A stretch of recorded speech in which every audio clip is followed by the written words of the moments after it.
Yo. I'm getting gray hair, man. What the hell? No, it ain't gray. What's up, people? We back. We back. We back. Hey, y'all. Keep it all the way real with y'all, man. Keep it all the way real. Somebody need to get a hold of Luce Cannon and his wife, yo. Like, for real. I know it ain't anybody business. I mean, if he want to crash out, fucking let him crash and burn. But goddamn, yo, that shit is like, maybe it's strategic. You know, maybe, I don't know. Maybe he really working with the government. You know, this is way. Maybe it's like a trial run. I mean, we're gonna try to see if we can work with the government while he's incarcerated. Maybe this may be a new thing. Because it gotta be some type of method to it. Because it don't make sense. V Mob, what it is. I make sure y'all tap in with Stories with V. I'm starting to think it's more strategic than anything, man. Maybe the feds talk to that man and they like, look, keep pushing the content. Hey, Luce, keep pushing the content. We got you, baby. You ain't even gotta worry about your name being no paperwork. Yo, because I can't see, especially if he got an attorney. What's up, Benji? Yeah, B's out of bond. Yeah, I can't see no attorney allowing that.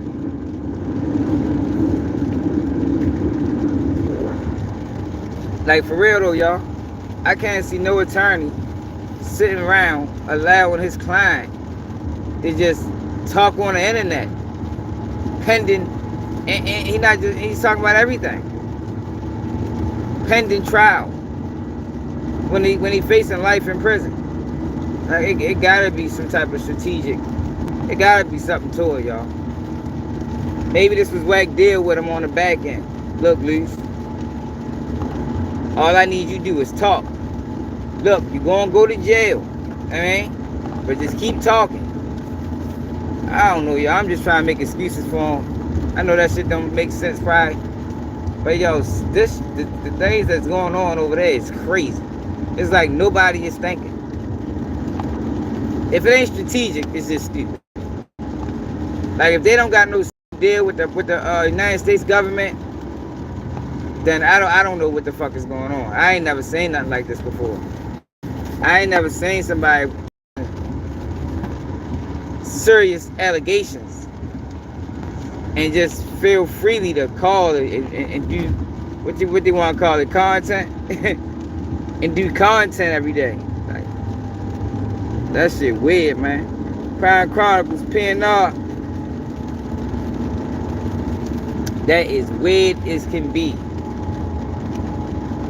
So they uploaded a video earlier, and I ain't look at it yet. We gonna check it out when I get to the crib. Yo, y'all gotta bring all the bags too, yo. Talking about what's her name, Chrissy Mills or something like that. Reads Luce Cannon, the 43-page indictment. Like, yo, this is crazy, yo. Like, what the fuck is going on, man? Man, I know the fuck he didn't. Then we gotta talk about that, yo. Yo, these blogs gotta stop doing that shit, man. I ain't gonna lie, yo. Somebody need to make an example out of one of these bloggers, man. Bloggers, interviewers, podcasters. Somebody gotta be the example. And it's sad, yo, but these blogs is getting out of control with the bullshit and nonsense. Let me tell y'all something, right? For one, Sauce Walka just did an interview. We're gonna check out some clips from it. Might check out the whole interview. Let me tell you something, right? Yo, do you know how stupid it is? Just think about this, y'all, for the people that don't know. Do you know how stupid it is to set up a murder and be a witness to it? Yo, that is the dumbest shit in the world. Like, we're not talking about a robbery, y'all. We're talking about a murder. Yo, people had nightmares of dead bodies and like, yo, that's not that. Yo, that shit ain't no. Like, I don't know what. It's not a cartoon, man. You don't want to be no witness to no fucking murder. That shit can leave permanent scars. Why the fuck would he set that boy up, man? Like, yo, people gotta start see, yo, people don't be understanding because y'all listen to these dumbass bloggers like Suddy Nash that's faking street. Ain't nobody trying to witness no motherfucking murder if you ain't a part of it. If, man, when people set plays like that up, they set plays like that up when they walk away. You get them when I leave. I'm gonna pull off, you pull up. It ain't gonna be, yo, we standing there together and you just pull up and spray. What if I trip and fall, you kill me? Like, yo, it's just so much that can go wrong in that instance. I don't think Sauce Walka is stupid. People gotta stop pushing that narrative, man. Especially without no real fucking proof. Ain't no real proof to that. People just speculate. Now suppose people start a whole war up because now these dumbass blogs pushing this stupid ass shit, and now Sayso people start believing the blogs, because that can happen. You know when people die, yo, people mind not right. People not thinking properly. Everybody looking for somebody to blame. Everybody's looking for somebody to blame. And they was like, oh shit, I ain't even think about it that way. Sauce Walka did set him up. Now you got a whole beef between his peoples and Sauce Walka. It's created by the internet. See, the thing is, these people don't care. They just cornballs. Only a cornball would do some shit like that. For real. Just want to really be honest. Only a fucking cornball blogger would do some shit like that. Because they ain't never been in no real situation to understand shit real. And you don't play them type of games, man. Don't play them type of games. He set him up. What the fuck he set him up for? So he set him up. He set him up and could have got his ass killed too. Nah, that shit sound foolish, man. Why now? Shorty still was young. He was a kid for real. Sayso P, 24 years old. It was 24 years old. What's up, Charlene? What's up, Muhammad? Yeah, yo, them blogs terrible, man. Like, I was just talking about that shit last night. I was actually talking about this last night, but I ain't never put it in the title. I think it deserved to be in the title. Because people gotta stop doing that, man. They did it to PNB Rock baby mother. Like, yo, these blogs gotta stop doing that. It's gonna take for a motherfucker to commit suicide or do something crazy because blogs done put a crime on them before people realize that shit wrong. Let the fucking police do their job, man. If he did set him up, the police will figure it out. The fuck is blogs doing? These niggas is weirdos. Weirdos. They gotta be working for the police.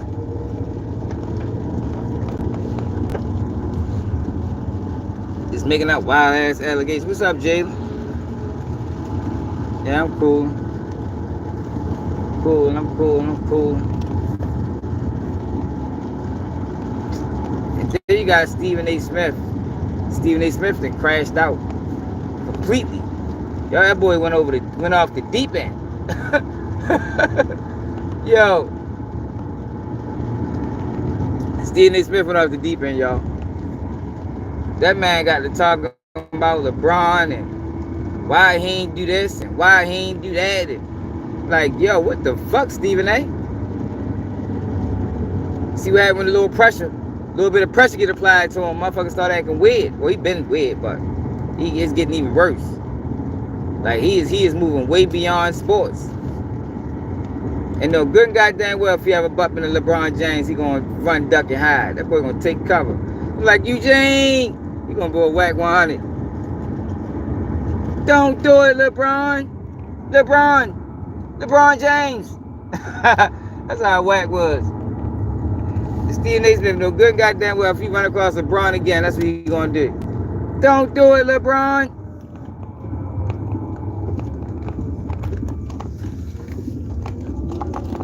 Be on the internet doing all that bluffing. Yeah, but he went off the deep end, y'all. Then he apologized. He went off the deep end, did apologize. Ain't no apologies, ain't no more apologies now. Pimpin', stand on it. I mean, you already threatened it with physical violence. You know, you came after the man. You came after the man fatherhood. He threatened him with physical violence. Now you coming after his integrity and his character. Y'all, it's time to fight now. Don't back up now. Shit, ain't no apology not accepted. If I was abroad, you got to see me now, Steven. You got to see me, Steven. Talking all that shit, boy. Yeah, that motherfucker's crazy, yo. Yeah, I'm ready to go to it. I'll be at the house in like 1 minute, 2 minutes. Yeah, that shit funny.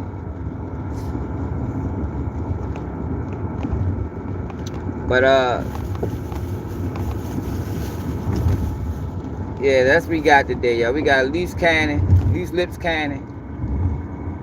Maybe it's a method to his madness. I don't know. Maybe he just trying to do more open source reporting. I think Luce Cannon might be the first one to get a deal off open source information, y'all. It's gonna be motherfucking historic. First person ever to get a deal off of open source information. Shit's gonna be crazy, y'all. I think that's what we're witnessing. Because yo, for some reason, right? It's no way they that dumb. Like, yo, it's no way. Like, yo, do you know the amount of you know what your IQ gotta be to be doing the shit that they doing with serious criminal allegations pending? Like, I'm talking about very low IQ, yo. So it's like it almost gotta be some type of, some type of method to it. Cause it don't make sense. They uploading every day, 3 times a day. Like, he wasn't uploading this much when he was on the motherfucking streets. Like, he turned into a full-time YouTuber. I guess since he got time now. Yeah, it's getting weird, y'all. All right, so y'all take y'all stuff and come on, get these bags. It's on. Y'all take y'all stuff and give me that. I'll take that. And y'all gotta come on, get these bags. You heard me? Y'all want me to move the car up, son? I know y'all good. Y'all strong.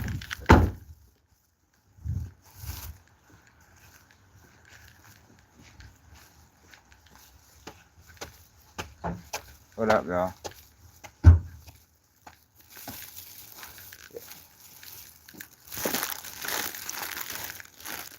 Yeah. I refuse to believe that they that damn slow. Ain't no way.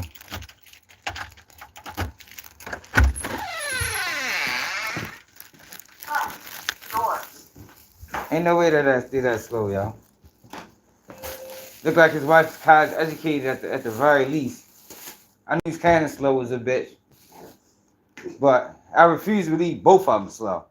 Like, god damn, what's the odds of that shit? And I hate to have to do this to her, yo, because I know she going through a lot. God damn. What the fuck? This is getting out of control. Stop it.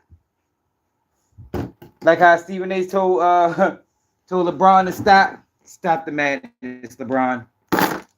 You're killing your son. Like, at this point, you killing the case. Like,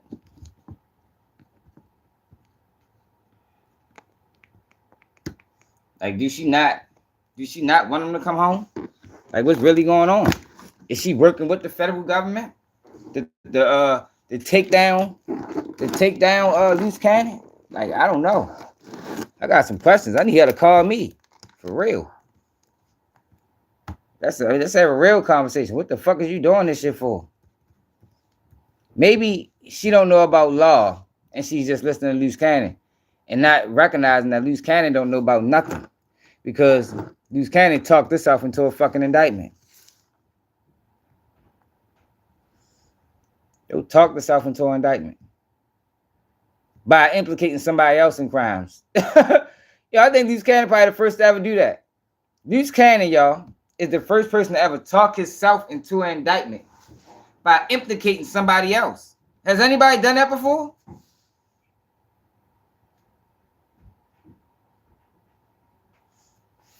He probably was. Yeah, have that ever been done before, y'all? Somebody let me know. Have somebody ever talked themselves in an indictment? Oh yeah, they did. My fucking co-defendant did that. What the fuck am I talking about? Well, anybody that we all know. Is this the first time anybody that we all know talked themselves into an indictment by telling on somebody else?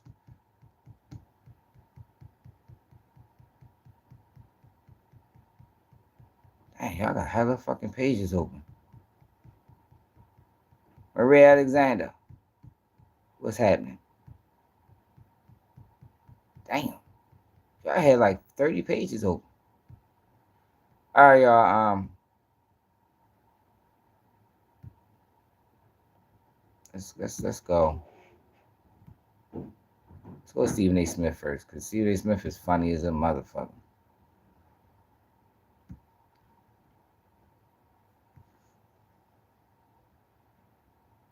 Doing great, Maria. Make sure you subscribe to the channel, man. Is you a real person, Maria?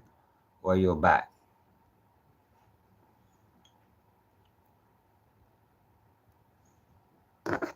We don't do bots over here, man. We don't do bots. All right, y'all. All right, appreciate it. All right, so let me show y'all what we got going on. Hit that like button. What's up, Lisa? So let me show y'all Stephen, old Stephen.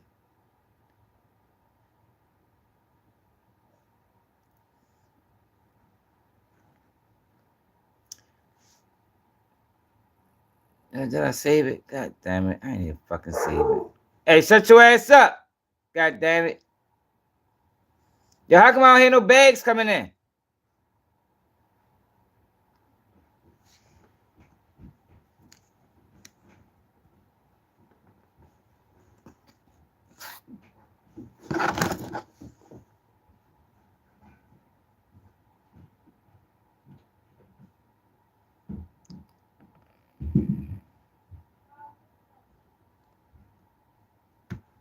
Shit. Hold on. Damn, they probably took it down.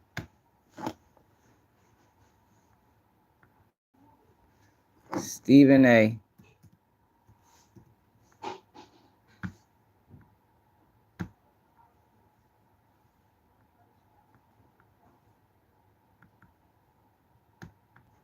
Is this it?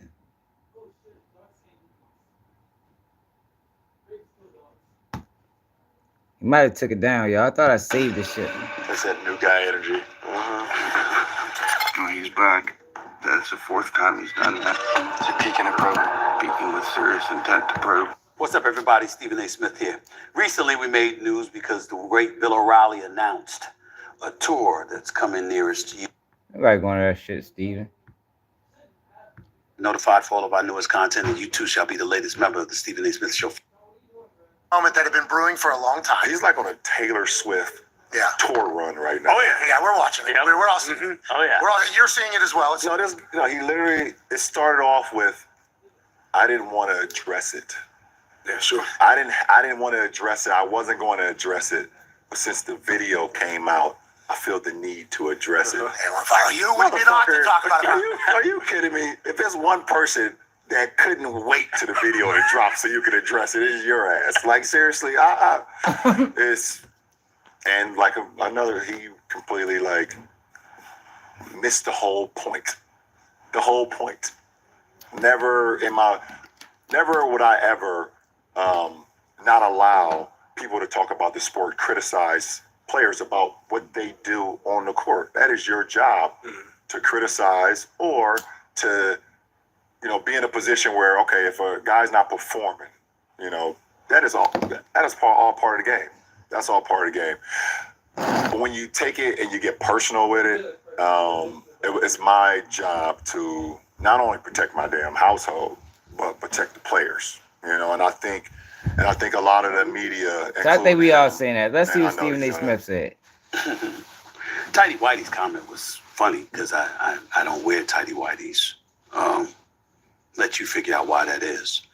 But moving on from that particular subject, I don't happen to consider anything that LeBron has said a laughing matter. So y'all wanted me to be serious, I'll be serious. And I know there's some people out there that's going to be like, oh, I'm milking the story for all it's worth. Well, I've been winning in television for quite some time. I don't need an incident like this to talk about LeBron, and I don't need an incident like this to get ratings. LeBron gives us plenty of ammunition to talk about him, both good and bad. So let's get that out the way first. Let's also get out the way that major props to Pat McAfee for getting that interview. There's a lot of people that's been texting me, and he's a teammate. He's on ESPN. Why would he do that? Please, they did a whole show about this shit. God damn. He did nothing wrong. Pat McAfee did his job. They did a whole show on the topic. Stephen A. Smith wild as a motherfucker. McAfee has a show that airs on ESPN. You have an opportunity to get LeBron James. You take him. I don't give a damn who you are. This is one of the greatest players in the history of basketball. You get him. If you have an opportunity to get him, get off his nuts. For me, I didn't know he was going to roll up on me. I had no idea. That I'm not going to tolerate. Of Chris Rock and Will Smith. And let me state for the record that while we bring up that, let me assure you it wouldn't have gone down like that. I would have gotten my ass kicked. Because had that man put his hands on me, I would have immediately swung on him. Oh, shit. Hey, yo. Yo, Steve. Yo, Stephen A. Smith full of shit. Hey, yo. Did y'all see the boxing video of Stephen A. Smith? You don't need to be swinging on anybody, Stephen. You need to be going straight to the police or security or whoever's nearby. The fucking civilian citizen. I don't know. But you don't need to be putting your hands on that goddamn soul. Because them hands don't work. Immediately. That I'm not going to tolerate. But I knew he wasn't going to do something like that. There was no fear in my mind about it. It was shock. Because as I have repeatedly stated, I was not talking about his son. I was talking about him. Hold up, y'all. This is not the video, y'all. Hold on, y'all. It's a video. Let me see if Neighborhood Talk got it. It's a video where he started questioning LeBron integrity. He started talking about, man, won't you tell the people why you ain't go to Kobe Memorial? I said, God damn, Steven. That boy Steven went off the deep end. He can't. He don't know how to handle this. I think the situation got out of control. Hold up.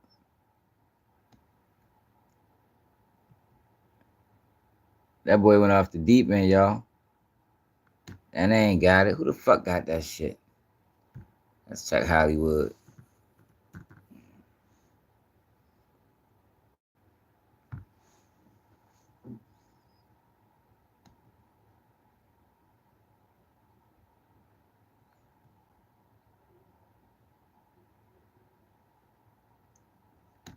Shit. Let me type it in. It might be on YouTube. Stephen A. Smith. Kobe Fernwood. Here we go. All right, South Talk did a video on it. Sleep to South Talk, man. Hey, Meta, play my gallery music. Hey, Meta, tell me about the... Man.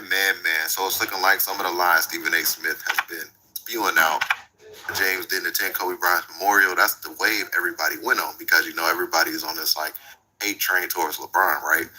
So I was the only one to call out Stephen A. Smith like that. I put out the video. I was so upset when LeBron James wasn't at my YouTube channel. Here you go. I really do appreciate that. Let's check out this clip. Why do you think I was so upset when LeBron James wasn't at Dwayne Wade's Hall of Fame induction ceremony? I still can't believe that wasn't a big enough story. It's supposed to be your brother.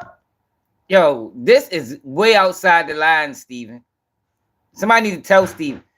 Yo, what the fuck does this have to do with basketball? This is why Stephen A. Smith got, he's gonna a lot of people is gonna turn their back on Stephen A. behind this shit. Hope he realizes that. Like, he's not gonna be as welcome to NBA games as he once was. Because this is not sports commentary, bro. He didn't resort to taking personal attacks at the fucking biggest fucking player in the NBA. And he's going to lose his battle. Now, I understand. Bronny James, just a few months ago, had the heart ailment, collapsed at USC, rushed to the hospital. Thank God he's okay. And I understand LeBron James spending time with family. But from my understanding, he traveled over the summer. And I'm not LeBron James, and I don't get to take private jets that often, but occasionally I do. And I happen to know that you could have had time to fly in for the Hall of Fame induction of your brother. I promise you this, and it's a prognostication, it's a prediction, but I can't say definitively. But I'm late nights, early mornings, man. Let me promise you that when LeBron James Day comes and he's inducted into the Hall of Fame, I promise you, D-Wade will be there. You can bet the house. There's a lot that we don't talk about with LeBron James. Remember when the memorial service took place for Kobe Bryant? I'm quite sure he had his reasons. LeBron was devastated. Loved Kobe. We get that. I can't believe I didn't see him there. Magic was there. Jordan. Yo, what the fuck is that? Yo, what is he doing, y'all? Like, Stephen A. Smith is crashing out. Yo, why is you coming after this man character like this? He might as well do a DJ Academics and say, man, LeBron cheats on his wife. Guy, he might as well go for the gusto. You heard me. He might as well go for the gusto and just say, fuck it. I seen LeBron with white girls. I seen him. I mean, like, yo, what the fuck? Yo, this man is crazy, man. Was there, Shaq was there, Steph Curry was there, D-Wade was there. The NBA community was in attendance. We didn't see LeBron James. Two of the most conspicuous, biggest moments, albeit for completely different, and in Kobe's case, absolutely tragic reasons. We didn't see the face of LeBron James, the face of the league, one of the preeminent faces in the world of sports. And every time we turn around and we ask these questions, it's like throwing shade. It's not throwing shade. It's recognizing his greatness, his significance, his impact, and wondering why. Stephen A. Smith said on his podcast a year ago, and then he had the same thing on ESPN First Take. Like, he legit read the same script that he did. Oh, he did it again. I never brought up. Oh, so he did say that. So he said it a year ago, and then brought it. So he just trying to slander the man. He already said it, and since it didn't gather enough attention, since he got the spotlight, he repeated the bitch. Yo, Stephen A. Smith dirty, y'all. I believe everything Kwame Brown said about Stephen A. Smith now. Stephen A. Smith's job is to diminish black players' value. That is his job, y'all. Why would you repeat this? You said it once. Nobody heard it for some reason. I never heard it. I'm sure a lot of people ain't heard. I thought this was new. He went and repeated it again. This time on ESPN. Really, never really discussed why you were not at Kobe Bryant's memorial service. I never really brought up or discussed why you did not attend the Wade's Hall of Fame induction when that man was directly responsible for you capturing a championship for the first time in your career. I brought up none of that. I didn't bring up the fact that even though when people had asked, you had alluded to what had happened tragically to your son, and thank God he's okay with his heart condition. I didn't bring up the fact that even though you couldn't go to the Hall of Fame induction of the Wade weeks earlier, you were out of the country on business. I didn't bring that up. That's your personal business. Yo, he is tripping. But the fact is, you wasn't at the Hall of Fame induction of a brother that's going to drastically assist you being a Hall of Famer because he helped you become the champion that you are. Bully, it is getting ugly. Hey, yo, it is getting ugly, yo. That's what I'm saying. Like, Like, So what's Stephen A. Smith gonna do next time he see LeBron? I know I'm gonna get to it. I'm gonna get to it. That's Stephen A. Smith. He even So now, yo, Stephen A. Smith is wilding. Yo, this is the Charleston White syndrome. The whack 100. This is the whack 100 syndrome. You run your mouth, and then when they see you, you backtrack.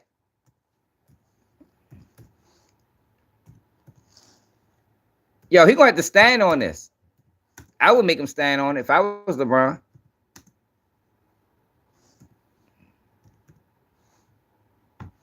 I would make him stand on this, man.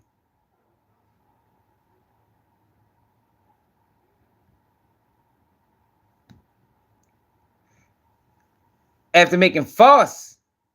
So these are false allegations. This nigga crazy. Hey, yo, he crazy. This nigga crazy. Hey, yo. So let's say LeBron James' lengthy interview, a Wednesday episode of Pat McAfee Show, had many people talking across the NBA landscape. One man who was talking about it was Stephen A. Smith, who was one of the people James talked about during the interview.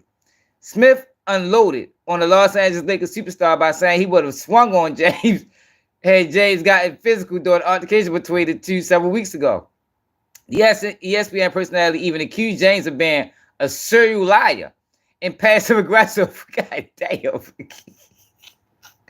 I don't know if this is funny to y'all like it is to me. Yo, but this is not what he's supposed to be doing. He said that's the how I be leaning on motherfuckers. Stephen A. continued talking about James' comments about him on Thursday's episode of ESPN First Take. However, he made a false accusation of James by claiming the future Hall of Famer didn't attend a memorial service for Lakers. So he was there. Oh my gosh, y'all. This guy is crazy.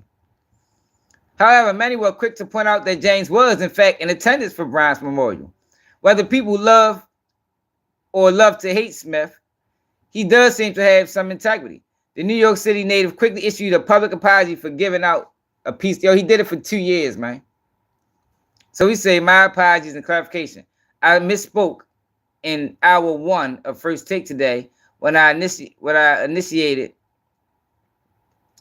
intimidated, and whatever, that LeBron did not attend Kobe Bryant's memorial. I correct myself in hour 2 when I acknowledged that he was in attendance. My mistake. Should not have even broached that subject.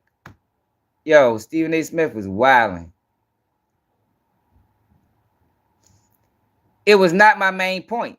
I retract nothing else I said. Have a nice day. So he's still trying to stand on it. Yo, this is the shit that be pissing me off with people. Yo, you wrong, bro. You wrong about everything. So what is going to happen the next time he sees LeBron? Stephen A. Smith crashed out, y'all. I guarantee he can't go to no more Lakers games. I guarantee you, Stephen A. Smith try to go to a Lakers game, they're going to stop his ass at the door. I don't give a fuck who they play. New York Knicks, Phoenix Suns, they're going to stop his ass. Stephen A. Smith wilding, man. Yo. LeBron struck a chord, man. Yo, that is funny. I don't know if that was funny to y'all like it was me, but that shit was fucking hilarious. Excuse me. But this, y'all.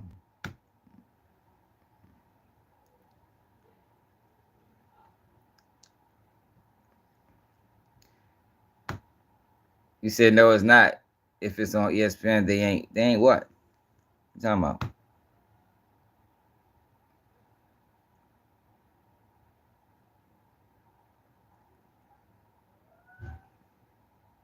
Man, shit. You think ESPN gonna supersede LeBron at a Lakers game? Fuck no.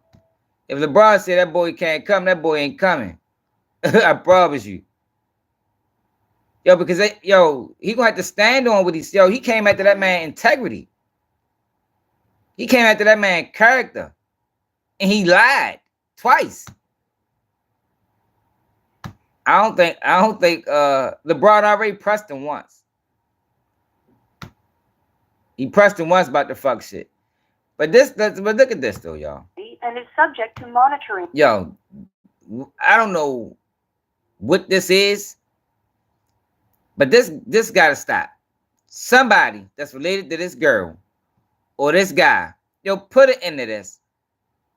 I'm starting to think it gotta be strategic. Maybe they gotta deal with the feds, yo, because if they don't, this might be the dumbest thing I ever seen in my life.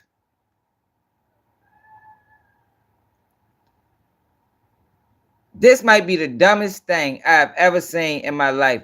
Yo, Luce Cannon is facing life in prison.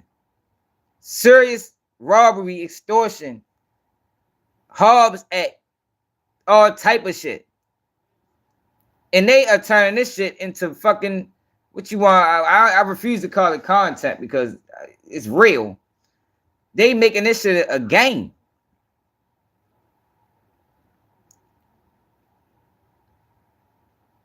But listen to this though, y'all. Carissa Mills breaks down the news about the indictment to Luce Cannon. Yo, what the fuck? Like, yo, this is crazy. This is crazy, y'all. And recording. Thank you for using Global Tel-Link. Hey, honey. What's up, baby? Have you eaten yet? Huh? Did you eat yet? No, not yet. What are you having today?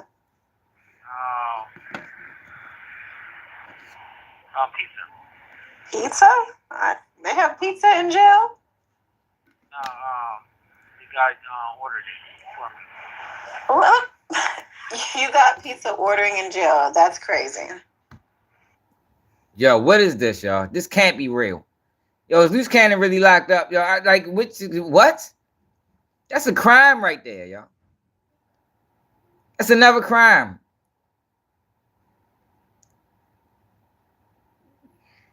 I don't know, y'all. Something ain't right. I told you he need to be sentenced back to elementary school. I told they need to make a special condition for Luce Cannon. 20 years of prison or start back over. 4th grade, work your way back up. You're gonna need perfect attendance. I mean, you can't get lower than a B average. And he just need to go all the way back through 4th, 5th, 6th, 7th, 8th, 9th, 10th, 11th, 12th, graduate. Because, yo, this shit is stupid.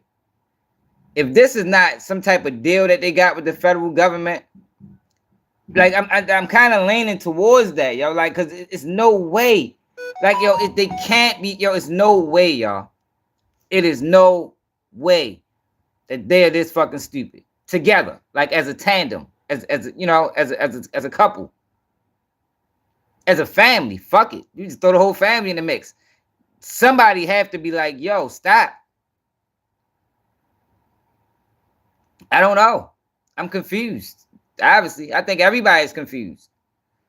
See, yo, it's just, yo, it's hard. It's hard for me. I just can't believe that I can't believe they're stupid. I can't believe it. Like, yo, this girl is successful. I don't know what she do. Look like they got a nice house. I don't know how they accumulated it. At least, you know, Luce Cannon is.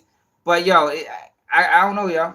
I can't believe that they just doing this, knowing that life in prison is looming, and it's just, fuck it. Like, you know, we gonna do content. Fuck it. If I catch life, we going live. You know what I mean? Life, Luce Cannon catches life in prison. Breaking news, and we gonna talk about this shit. Like, I don't know, y'all. I refuse to believe it, y'all.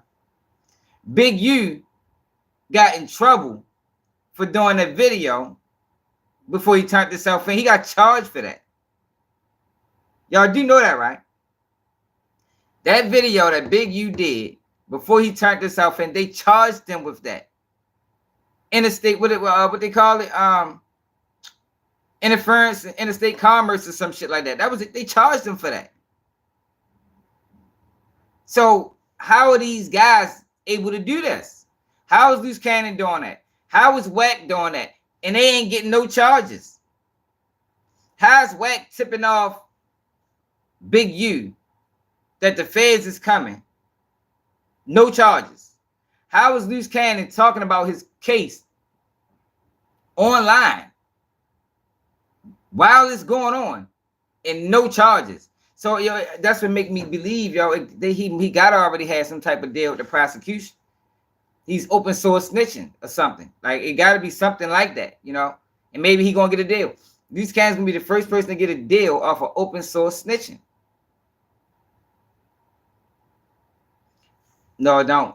That's not what interstate commerce mean, real. Interstate commerce mean you uploaded a video on an app. The app location is wherever it's located at, and you speaking about gang activity or crimes on the internet. That's how they did O-Block. O-Block, you can get charged with interstate commerce by having O-Block Louis in your motherfucking bio. That's a crime, bro. We already looked it up. This is a fact. I'm not making it up. I'm not speculating. Okay, well, are you sitting down? Yeah, I'm sitting down right now. What's going on? Well, the indictment came back in for Big U, Uh-huh. and you're definitely on it. I guess they're trying to charge you for something that's included in his indictment. So, yo, this must be real. This must be real. Y'all, you know, whatever the whole name of the charge is, yo, it's interstate commerce, rather furtherance and whatever. This is real, y'all.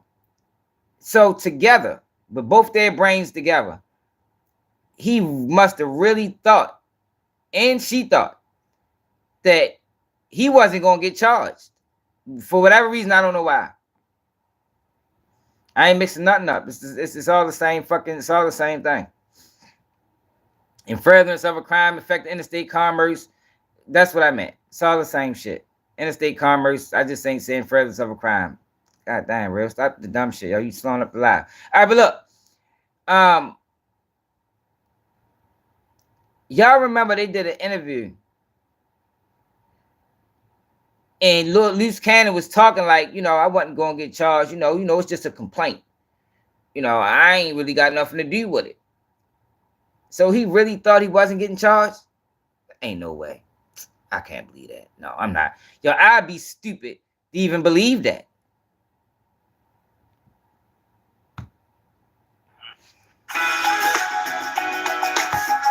It started to make me think I'm dumb listening to these motherfuckers, y'all.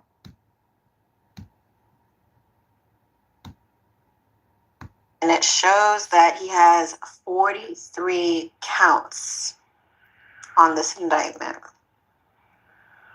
Yeah, okay. But who's indicted with it? You, nigga. Did you not hear what I said? I'm talking about, but what's the other name?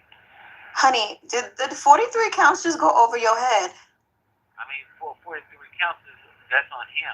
You get what I'm saying? So they have one thing on me based on a podcast. But I hear what you're saying, but do you understand, my love? With a RICO, you could be caught up with whatever he got going on. Okay. I don't know if So I honestly don't know if all of his charges would be based off on everyone that's involved. I have no idea how this works, but I definitely, you know, I'm waiting for the lawyer to call me back.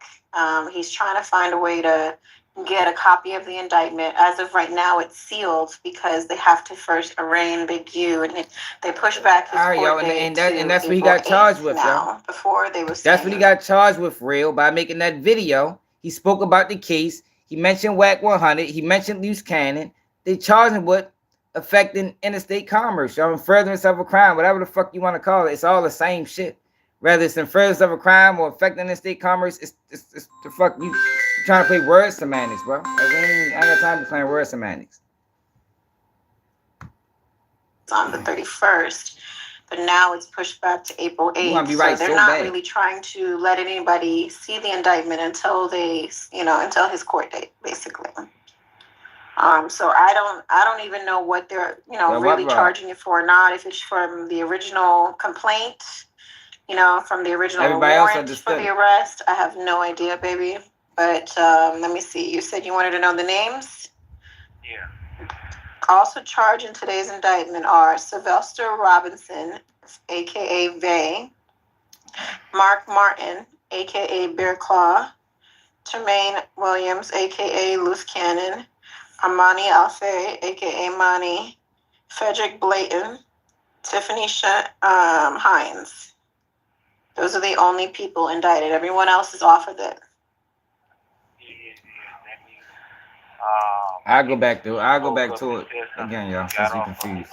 Like you always is. It's real goofy because, I mean, we have the reporter, so I'm not even worried about that. I'm just I don't want to hear that news right now, but I guess you got to tell me straight.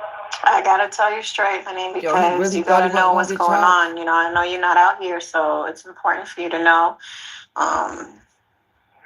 You know, and I just can't I ain't believe gonna they lie. indicted. They put you. If I was the lawyer, I wouldn't even take their case. If they called me to be their attorney, I'd be like, I decline respectfully. Y'all done did you're making it like the feds is listening. They got all of this shit. Like you're making the case harder on them by keep putting out these fucking videos, and I don't want nothing to do with it. I wouldn't take the case if I was an attorney. On this indictment, you know. Yeah. So I just got to see what they got. You know what they talking about. Because if they basing it off of just something that you said on the podcast, that's nothing. We can totally, you know, get this thrown out. It's just you just gotta weather the storm. Yo, nothing is getting thrown out. The fuck is he talking? This is the federal. Nothing is getting thrown out. Like this, it's either you going to trial or you taking a deal, bro. Like somebody need to tell him this shit. It's either you going to trial or you taking a deal. Nothing is getting thrown out. But you let Wack line your dumb ass up, put you on the fuck all them damn big ass platforms. He knew a fucking federal investigation was looming. He made you speak on something that was specific to the indictment. You corroborated the story.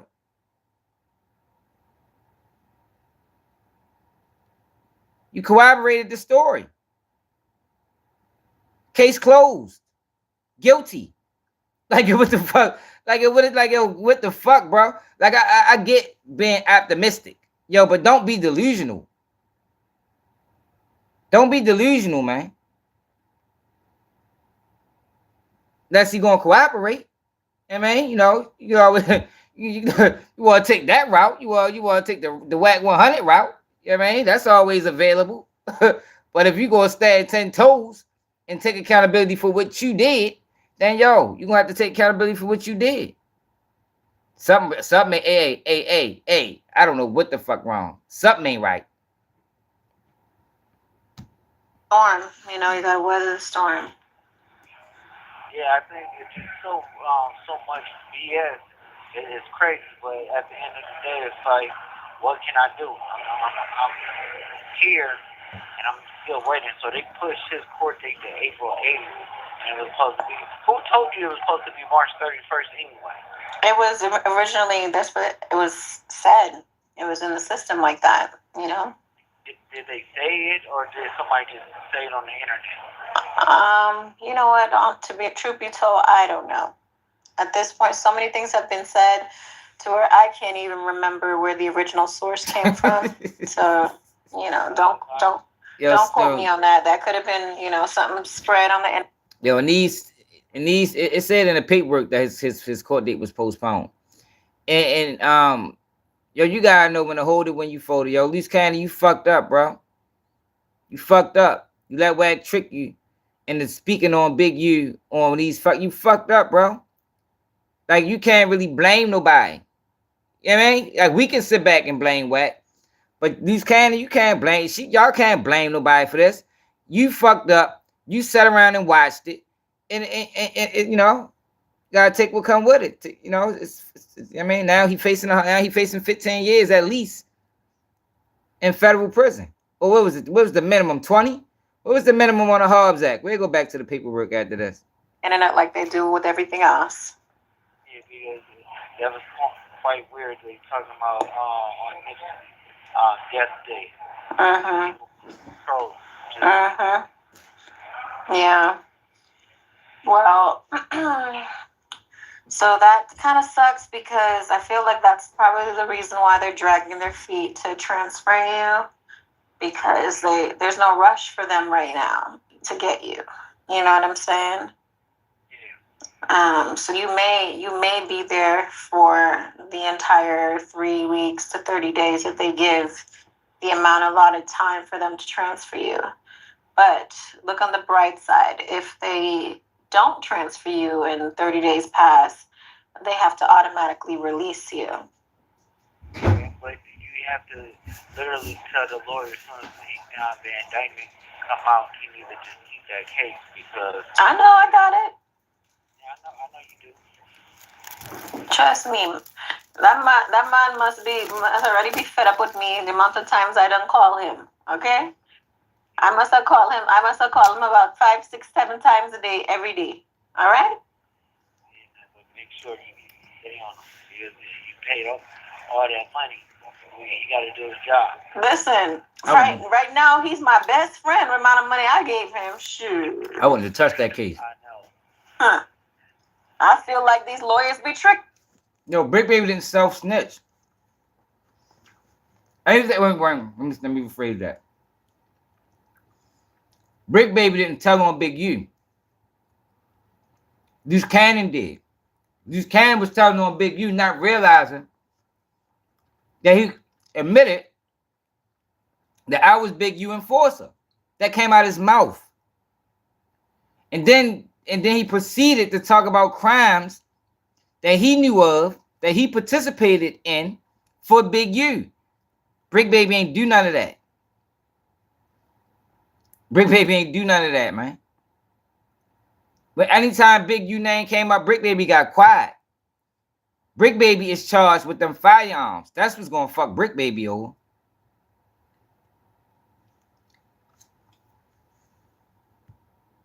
I'd be tricking on lawyers at this point. The heck?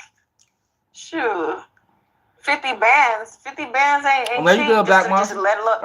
And mind you, that is nothing. That's just to get the paperwork started. I know. We're gonna beat this. I don't know what, but we're separating everything from this. They know. Looking for reliable car insurance that doesn't break the. He'll think he's gonna get his case separated. You're tripping. Not separating your case, brother. You and Big U tied. Y'all motherfucking conjoined twins right now, my nigga. I'm not included in this. They just want to just hold me. But at the end of the day, it's like I had a warrant anyway, so let them eat up this time too. Oh, you talking about the warrant that you had? So you're just basically trying to do time served right now? Basically. Yo, well, you know, honey, I love that you're thinking so positive. You're finding the positives out of this negative situation because you did have that. Listen, yeah, the positive is you serving that time for that warrant. Shoot. You needed to do it anyways because you had that over your head. You know what I'm saying? But I know you was waiting because I was pregnant. Oh my gosh. Yo, he had a warrant the whole time. He was parading around the internet. Yo was parading around the internet with a warrant. And never thought that, yo, they gonna come and get me. Never thought that, yo, how they allow me just to do this? Damn, yo. Yeah, they need to send him back to elementary, y'all. Yo, we need to put together a petition. If Luce Cannon is found guilty on these charges, we need him back in school. No jail time. He don't deserve jail. He's not smart enough to deserve jail time. We need him back, and he need to get education, man. Because what the fuck was he thinking? You had the baby. You wanted to be in his life and not miss the moments, you know, the steps and the baby steps. And now him saying, Mama, Dada, I know you didn't want to miss that. So I'm just praying to God, you know, we get this thing taken care of because I really don't want you to miss these moments, you know. No, he missing the moments. We not. By God will, we ain't gonna miss the moments. But at the end of the day, it's like, I don't want you to lie and just, you know, give it straight in the head. Yeah, well, I'm giving it to you straight, all right. You know, straight up and down. You know, they See, yo, dropped a whole the lot of fucked people up off the thing about it, case, right? which is kind of. It's not funny, you know, because I'm sure Shorty got a newborn child. Now everything is on her. So it's not funny. It's really a fucked up situation. But it's like, what the fuck is y'all doing? Like, yo, get the fuck off the internet. And she said they paid. I can't believe. That's what I'm saying. Yo, I swear, yo, they can't be this stupid. It gotta be something. It gotta be something that they know that we don't. You know what I mean? Like, I can't, yo, it's no way. I can't wrap my mind around two people being this ignorant to the law. To think that all these videos aren't getting recorded. Everything he's saying isn't going to end up in some type of superseding indictment. Or just anything you say can you will be used against you. I don't know, y'all. It's crazy. Suspect. If they're not included, but they arrested all them people. They were looking for people to talk, for sure. And they did. That's what they're doing. They're looking for people to roll over. It is. At the end of the day, baby, we just gonna stay strong, keep what we gotta do, and giving our day-to-day stories. Hear from us first, not to hear from the source, and not the YouTubers making their own narrative. Yeah, of course. You know. I think I'm painting a better narrative than them. I'm telling the fucking truth. Y'all is geeking. I don't know what narrative they trying to paint, but they ain't painting it at all. You shouldn't be, yo, you are facing federal charges, yo. You should not be doing videos every day. Now, if you want to do videos after you found guilty, yo, have at it. Yo, can y'all imagine Dirt in India doing this every day? Imagine Dirt right now, him in India every day. Probably not. Uploading videos about his day-to-day and what's going on in the trial. Yeah, you know they saying this person told, oh yeah, I found out who the witness was. It's da-da-da-da-da. And like, yo, what the fuck, man? This is crazy. That's what I'm saying. Yo, they gotta know something that we don't know, yo, because I don't know. I'm at lost for words. I don't even know what to say. I'm glad I was able to tell you. I thought somebody would have told you up in there, because the way you got it, you be getting things, all kinds of things up in there. Like, how the heck you got pizza? I just want to know, you know. And I'm sure it's not no like lunch type pizza from school. No, I had Burger King for lunch and McDonald's for breakfast. What? Yeah. Let me find out you living like Pablo Escobar up in that bitch.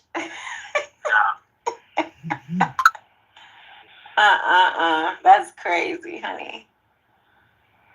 No, but definitely it's like he probably cooperating. Gotta keep my head up. He probably telling like a motherfucker, because they got him in Las Vegas, everybody else in California. They probably putting a super press on his ass. That's how he eat McDonald's in that bitch. He cooperating. I think this might be part of his cooperation deal. It gotta be, y'all. It has to be. That's the only thing that makes sense. And that don't even really make sense. But it makes less sense that they are online putting out videos every day. Like, to me, that just makes absolutely no sense. Like, I refuse to believe that they just this ignorant, they just this stupid. And I hate to use stupid because I don't want to disrespect her, because he's stupid. I don't want to disrespect her, but it's like there's got to be some type of cooperation. It got to be, y'all. We never seen this before. Ever. Like, this is the first time this has ever been done. And these are serious charges. Let me go back. I'm gonna go to the charges after this. Well, yeah, definitely. You got to keep your head up. I'm glad you're eating. Maybe now mentally I can eat better because I be thinking like you're not eating right, and so like I haven't really been eating right because I'd be worried about you. Because this the thing, y'all. He can't touch the feds. Luce can't go in them federal yards. He gonna die, man. He was that's what he was locked up at. He live in Vegas. He can't touch the feds. I think he knows that. I don't know how I just can't, yo, that's hard to believe, bro. Like, it's hard to believe that they just doing this oblivious to the law. Oblivious to, she said she got a lawyer.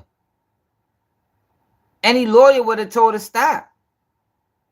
So if she got a lawyer and her lawyer is allowing this to continue, yo, it gotta be some type of method to it.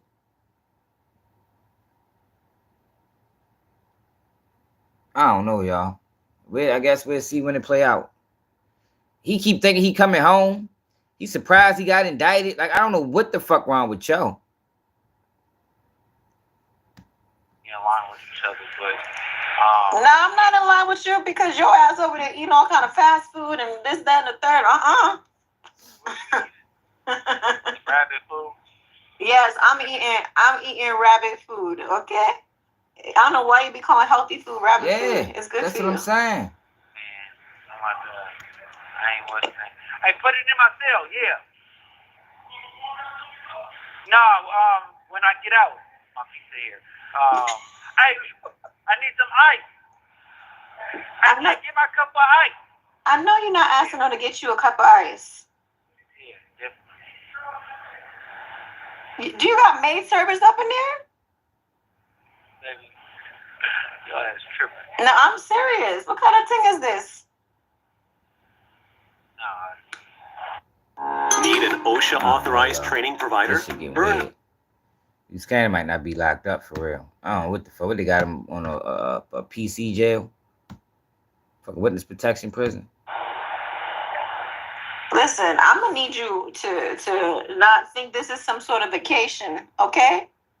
Nah, heck no, baby. You know I missed it. Hang on. Okay, I hear you. All right. Good. All right.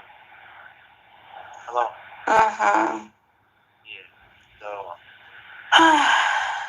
Yeah. So that's the latest of the greatest, It got me freaking kind of serious, but it's like I can't do nothing. I'm stuck. Yeah, I know. Why Brick is not on there? That's kind of crazy. I don't know. It's very, maybe they just tried something. I don't know. I haven't called his wife yet because, I wanted to talk to you first to see, your thoughts on this and whatnot. But imagine, like, if they all were arrested on this indictment charge or this RICO charge, why are their names excluded or, what's what? I'm happy for Brick and his family because, that's one victory. Well, Brick's still facing a hell of amount of years. Like, just because Brick Baby not on this indictment, that don't mean Brick Baby is facing a lot of years, or at least 15. For what Brick Baby got caught with, his record, his points is going to be like through the fucking roof. He facing at least 15 years. Now, he ain't facing these type of numbers, but he facing at least 15. I think Brick Baby might be at career criminal status for real. But it still does raise a question like, wait a second, why? What's that about? Yeah, I need you to find out. I'm going to call you back probably in the next hour or so. Okay. Probably do a video visit with you. All right. I love you. But I love you too. Stay strong. All right. I will, baby. Your son got his eyes checked out today, and he passed with flying colors. Oh, you did? Mm-hmm. They gave him these cute little baby eyeglasses. Yo, I don't know, y'all. I don't know what the fuck this is. I guess we just gotta sit around and wait, like, to see what the fuck happened, because I just don't understand how any lawyer is allowing this. I don't understand how any lawyer is allowing this.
Yo, these niggas is crazy.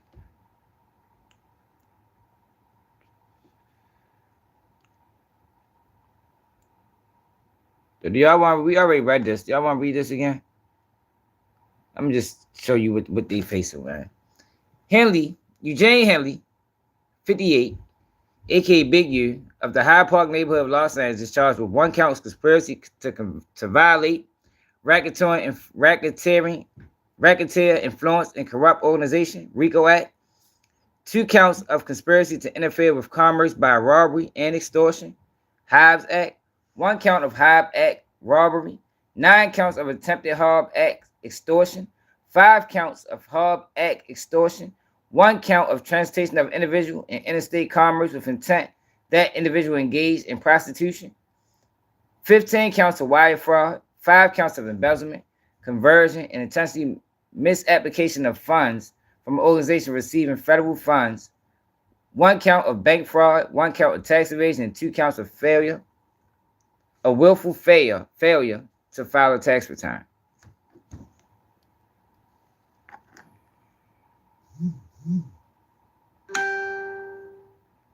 Yo, these guys is these kind of crazy.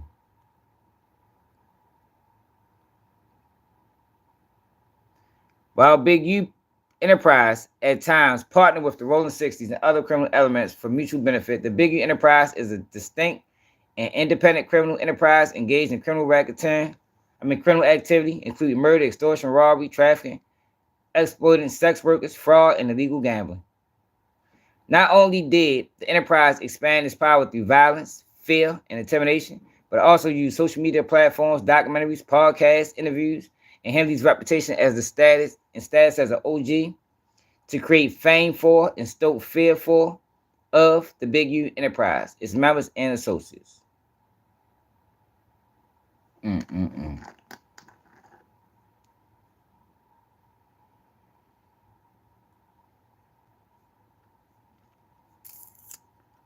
Yo, it gotta be a reason he's doing this.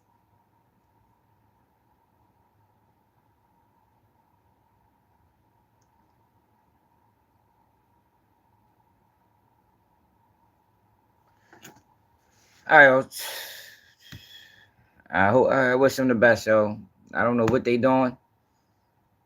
I'm starting to think they got some type of deal with law enforcement, because that other shit don't make sense. Now look at this though, y'all. Radio morning show host The Morning Hustle faced backlash after reporting claims that Sauce Walka allegedly set Sayso P up for insurance money. Sauce Walka sounded too not sad. Reminds me of Suge Knight. Are saying that Sauce Walka may have set him up. Sauce Walka was only shot in the leg. Allegedly, Sayso was assassinated. Now, they were saying that because of the insurance policy, Sauce Walka was trying to obtain the money from it, and that's why Sayso P was assassinated. They're claiming, his people are claiming, it has to do with Sauce Walka. That's some pretty strong claims. That We don't know definitely is. if that's true or not, but we will keep you updated on the story as it comes out. You know, That's crazy right there. that is super crazy. And I did say after the shooting, he did sound a little too not sad. Didn't you? People just sound like, why do you sound like that? It gives me memories and flashbacks on when people said just because, you know, Suge was in the car with Pop, you know what I mean? Like, he still had something to do with it. Like, it reminds me of that. Yo, that is the dumbest shit in the world. Yo, people must think this is a video game. Yo, when people not set. So this is where it's coming from. Old Seti Nash over this bitch lying and shit.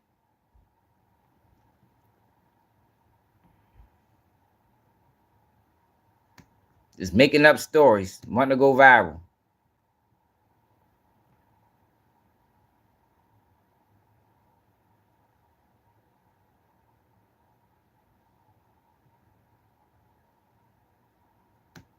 $133K. Sauce Walka backdoored Sayso P for life insurance. Let's see. I never watched this video because I don't even watch y'all. But let's see what he said. Yo, this is dirty work, y'all. Fucking salacious titles to go viral with no regard for the family, no regard for the victims. It's just salacious titles.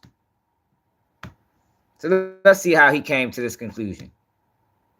From his mom, and the reason I'm clearing this up is because this come from his mom, and the reason I'm clearing this up is because I said in my live stream on Instagram something that was actually wrong. He been signed since 2019, and here's the proof from his mother. She say, 6 years ago, you called me from the Beverly Hilton Hotel on this day.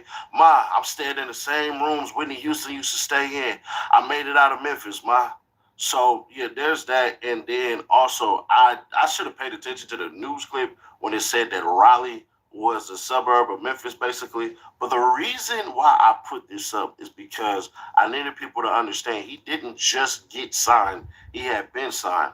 So let's get on with the show. And this the part y'all wanted right here. It say this: stop lying on my cousin's name straight up. Y'all just running y'all mouths without the truth. They set my cousin up for an insurance policy. I don't care. F Sauce Walka. When it talks about the shooter reportedly stood over Sauce Walka and let him live, but says Sayso P wasn't as lucky. Sources say the gunman was hunting for Sayso P for running off with $200K. Sauce Walka, who was shot in the leg, spoke out for the first time since he was hit, said, I've been dodging bullets since I was 15. Yeah. What my mans say, crazy, scary, spooky, hilarious, crazy. Oh my God. Fucking goofball. Front of a downtown Memphis hotel. Several sources confirmed the man killed was a 27-year-old Memphis rapper from Raleigh who had recently just got a deal with a record label. Friends say he went by the stage name Sayso P. And Fox 13's Jeremy Pierre explains what else he has learned about the shooting investigation. The shooting death of a man in front of the Westin Hotel is still shooting shockwaves through the busy entertainment district. Fox 13 did some digging and learned who the man is that sadly lost his life in the middle of the afternoon Saturday is 27-year-old Latorian Hunt. According to sources, Hunt is originally from Raleigh. I want to see how he came to this Known to be an determination. up-and-coming rap artist who had recent Fox 13 News. Come on, man. Ain't nobody from Memphis tapping in with no cat in Dallas like Rainwater. That don't even make sense. It would make sense if it was somebody like Zillionaire Zoe or something like that, you feel me? But he ain't finna come on there and say nothing like that. So if Yo Gotti were to say something like that, yeah, that makes sense. But not no Rainwater, come on. So anyways, the mom basically said, F all that, I'm about to speak on this. She said, this is the type of lies and stuff that keep mothers losing our sons. My son never stole anything, never ran off with anything, didn't have to. Haters set him up, but not because he stole a dime. He would give you his last before he would steal anything. Please stop spreading rumors. Let me repeat that. He didn't have to take stuff from anyone. Money wasn't a factor for Exit 8 Tank the Bank. He was too loyal to the wrong people. His biggest downfall, haters who were envious killed my baby. But I won't let y'all steal his legacy. People see him with a stack and say anything. That was his norm. Hey, yo, you. Can you subscribe and turn on that bell too? Because when you got sacrificed and all of this crap and everything like that, that Seti Nash. Now, once again, man, I do want y'all to understand that Seti Nash does not believe in the whole entire, they got sacrificed and all of this crap and everything like that. Though if you can't start saying people are getting sacrificed for insurance money, that's completely different opposed to whatever sacrifice that y'all just say, because it's such a broad statement. You hear what I'm saying? That's like saying, man, I love a good woman. Putting these type of narratives out is crazy, y'all. I just want people to see it, like, how do people do this with a straight face? Like, these people done turned this content and made it like it's not real. Like, shit is real. Sayso P is dead, y'all. His mother is somewhere planning funeral arrangements right now. And these guys is online pushing a narrative that he may have got killed for insurance money without no proof, no evidence, based off of a post that a family member said that more than likely, y'all know how these things go. It's very emotional, upset, looking for somebody to blame.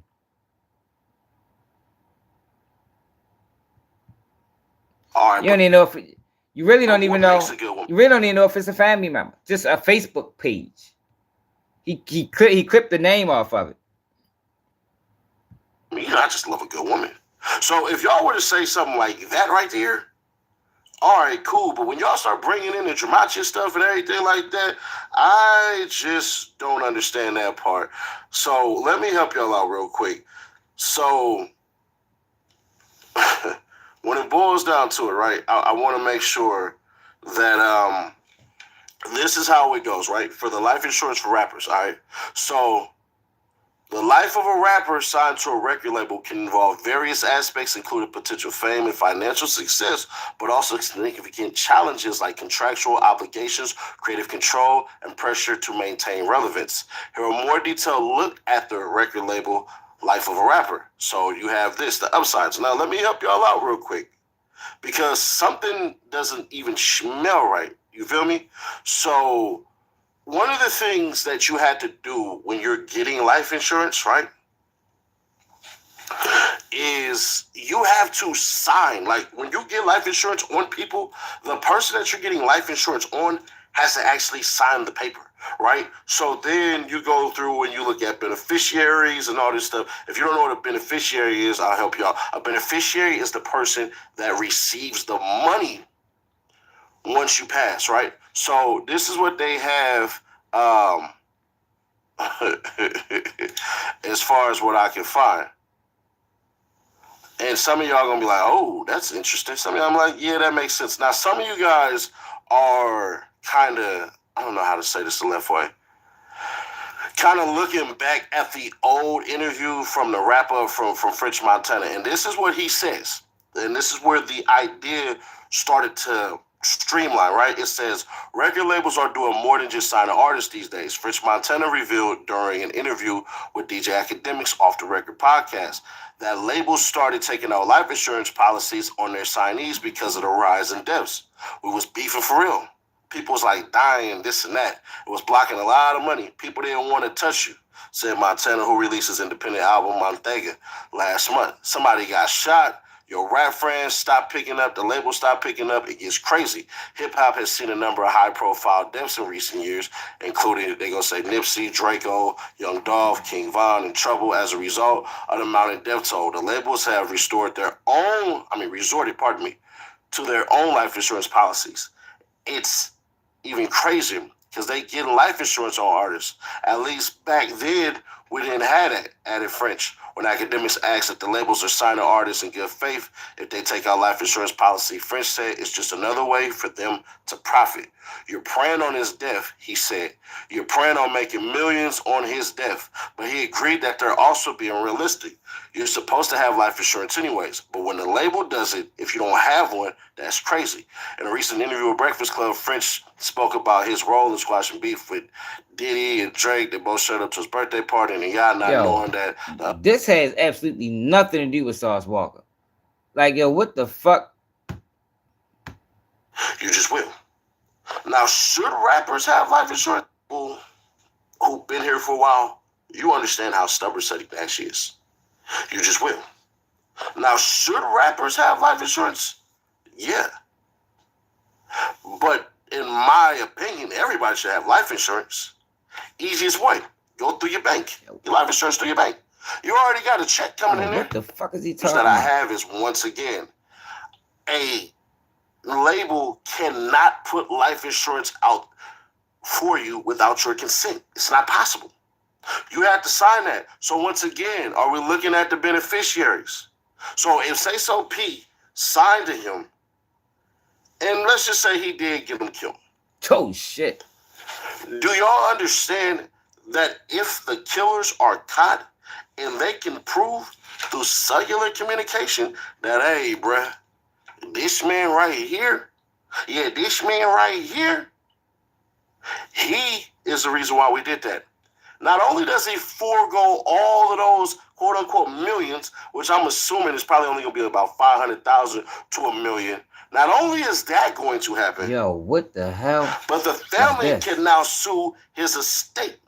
Meaning you can sue for him killing him. It's too much of a risk. I get it. I 100% get it. Is the industry dark? Hell yeah. Been in the industry for 10 years. It definitely got them things where you sit back and you... Been in the industry for 10 years. What's your role in the industry, Sadi? Did y'all know Sonny Nash is in the industry for 10 years? Wonder what his role is. Bro, I done been bodyguard for, well, yeah, we just gonna say, when you came out to Cali, if you was a big enough name rapper and stuff like that, and you needed them hitters, I was one of them people that you called.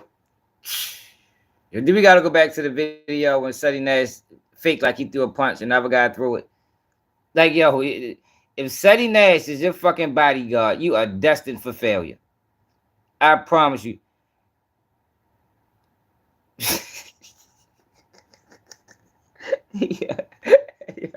Yo, if Sonny Nash ever bodyguarded for you, you need to be thanking your lucky stars that you still here. And ain't nobody try you, because this nigga gonna get the fuck out of there immediately. Well, that's not braggadocious or nothing like that, because we had a team of like 20 people. You just got to swing and make sure your eyes are open without your head being bowed down. That's how that goes. Anyways, so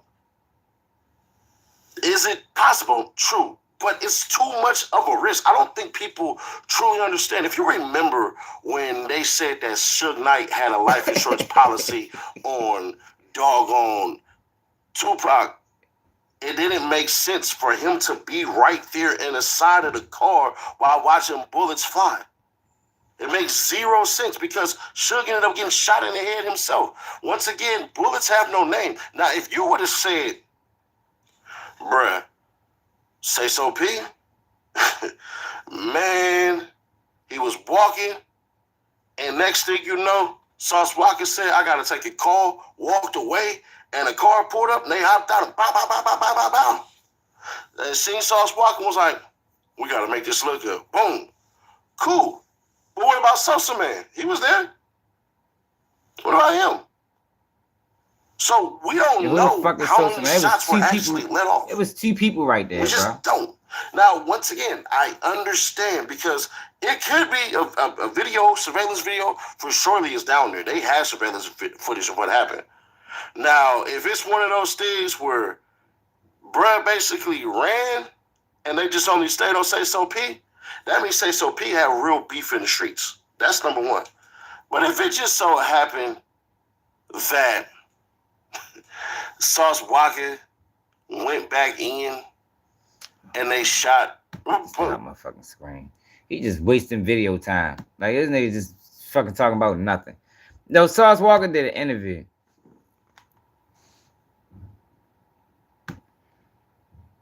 Wait, let me find that show he did an interview with. What's the name of this show? Sauce Walka interview. He brought up some good points.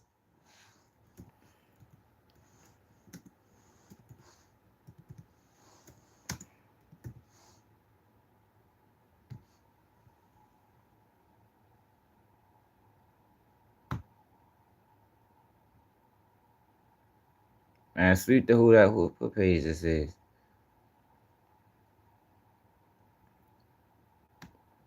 With Rippling, I can automate all this manual HR and compliance work. Yeah, that boy saying that is wild as shit. It's like he trying to have a two-sided argument. And one minute he's saying, oh, it could be possible. Next minute he's saying it ain't possible. Like, yo, what the fuck you trying to confuse the people for, bro? That dumbass shit. Appreciate you, bro.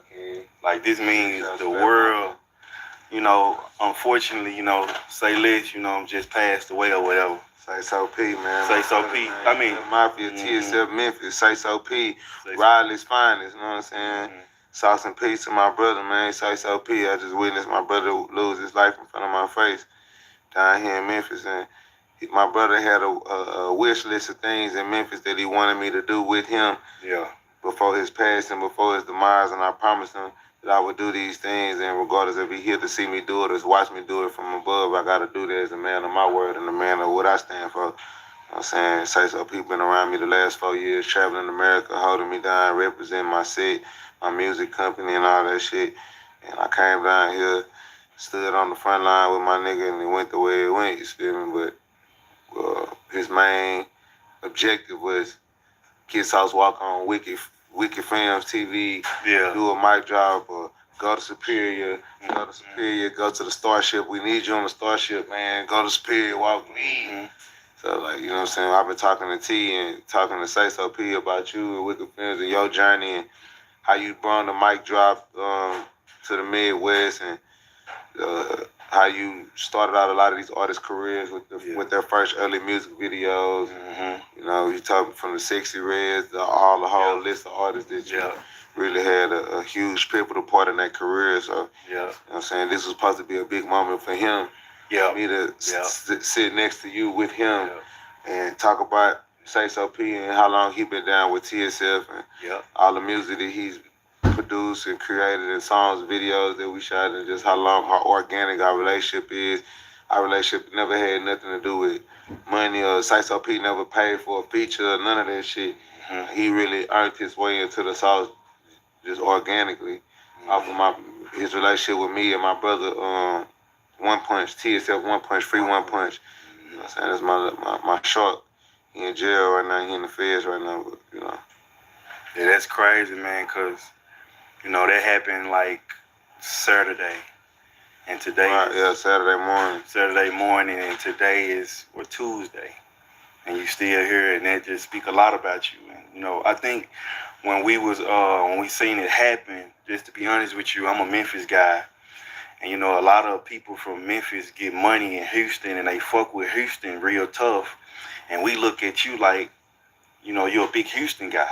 Damn, so Texas guy. Texas guy, you know what I'm saying? So we was just like, damn. A lot of niggas call me like, damn, I hope this don't fuck up my money out there in Houston.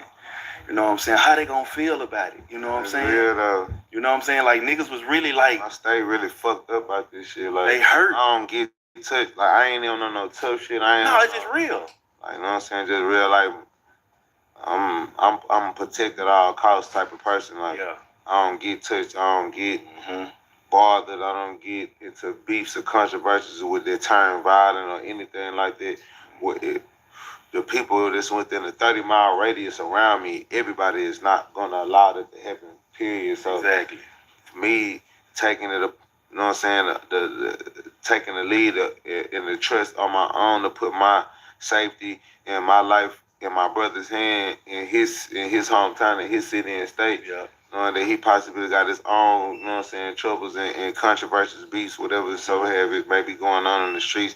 I'm just looking past all of that and looking like I'm gonna stand next to my brother the way he's standing next to me, because it's a possibility that I can have my own demons of complications of rivalries in my city. It just so happened that all my business taken care of and I don't allow it to keep going. Yeah. So, I mean, you know, I took the risk and came to my brother's hometown with him. I stood next to him, and that's just a part of the streets. Like, you got to take the good in with the bad. You sit next to a target, you become a target, no matter how you want to look at it. You know what I'm saying? Like, it's a casualty of war.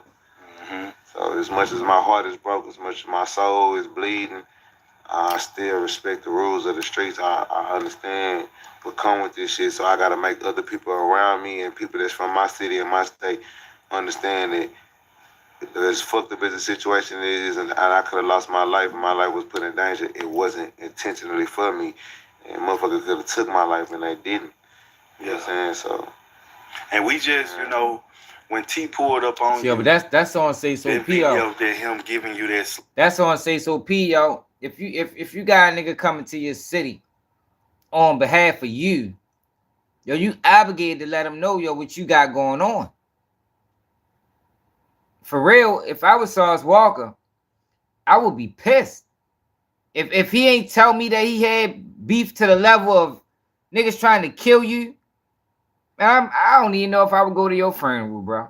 I ain't gonna lie. I probably wasn't even in the time. That's fucked up. He could have died, man.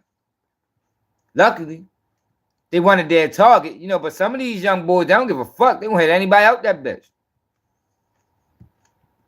Slow-mo. And the words that you said in the video, you was just like, I'm still coming to that bitch. Yeah. I love me. Ain't no hard feelings. You know, it's so crazy. Like, I didn't even really realize that T was recording at the time. I'm not even paying attention to them glasses and shit. Like, you have to tell me at the end, like, no sauce. You do got the glass. Yeah, you need to get some glasses like this, baby. Ooh, by that time, I wouldn't even. But that's just my natural energy. Like, you know what I'm saying? I'm so numb to death. I'm so numb to murder and losing family members. Like, I'm kind of desensitized to the way that other people are. Like, you know, so I watched my brother die in my arms from Chicago. I watched my mom die in my little brother's arms from Chicago. It called me on FaceTime. I watched my mother gasp for air and say her last broken sentences to me on FaceTime as she's dying in my little brother's arms from Chicago. Best friends murdered from robberies gone wrong. And we put up to the murder scene, or we was there to the point of me seeing my brother get shot in his face. Like, you know what I'm saying? I'm kind of like numb to this shit at this point. Wow. You know what I'm saying? So it hurt me on the inside, but it's like my reactions is so delayed and so drawn out because I program my brain to look at this world and this lifestyle as a video game.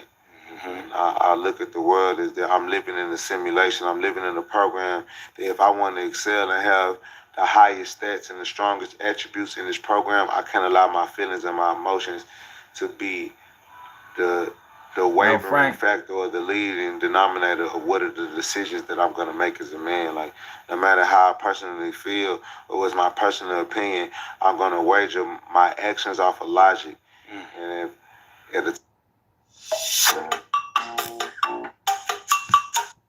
yeah, yo, he supposed to let him know, yo. Like, you don't put nobody in no situation like that, yo. Like, you not put nobody in that. That's a fucked up situation to put a person in, man. Atrocity and trauma, tragicness. If I gotta be the little bit of ray of sunshine or humor or fun in the building, and I'm the one shot, I'm in the hospital shot, and I'm making everybody in the hospital laugh. I'm making everybody in the hospital enjoy their time. But really, I'm just joking and making these humorous moments so I don't download the pain that I'm dealing with right now, or watching one of my best friends and one of my little brothers, a nigga that look up to me, get murdered in front of my face, shot in front of me, and me get shot, and got this big stupid gaping 2 entryway hole in my fucking leg. I ain't never been shot in my life.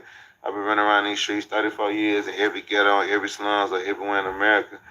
But I just so happen to come in one of the, you know what I'm saying, most dangerous place in America with one of the dangerous titles in the world, which is being a rapper, being a black successful man in America with the eye up, with the eyeball on you, with people watching you, know your movements. You have to put your movements out there to a certain degree so people can follow you on the algorithm, know about what concerts, what bookings that you have. All of these different things is kind of like a part of the job title, but these also are the things that put you in danger. For sure. And then the difference is about being a rapper versus being how people would say, well, tell that to a police officer, tell that to an army veteran, tell that to a firefighter, or the things about these people's jobs that they get to take the uniform off. When they take that uniform off, he goes back to being a regular pedestrian. Nobody's trying to kill him. Nobody's trying to murder him. Nobody's trying to rob him. Nobody's following this police officer, firefighter, CIA agent, fucking whatever, public servant that protects life through violence and, you know what I'm saying, guns and dangerous police officers, shit like that.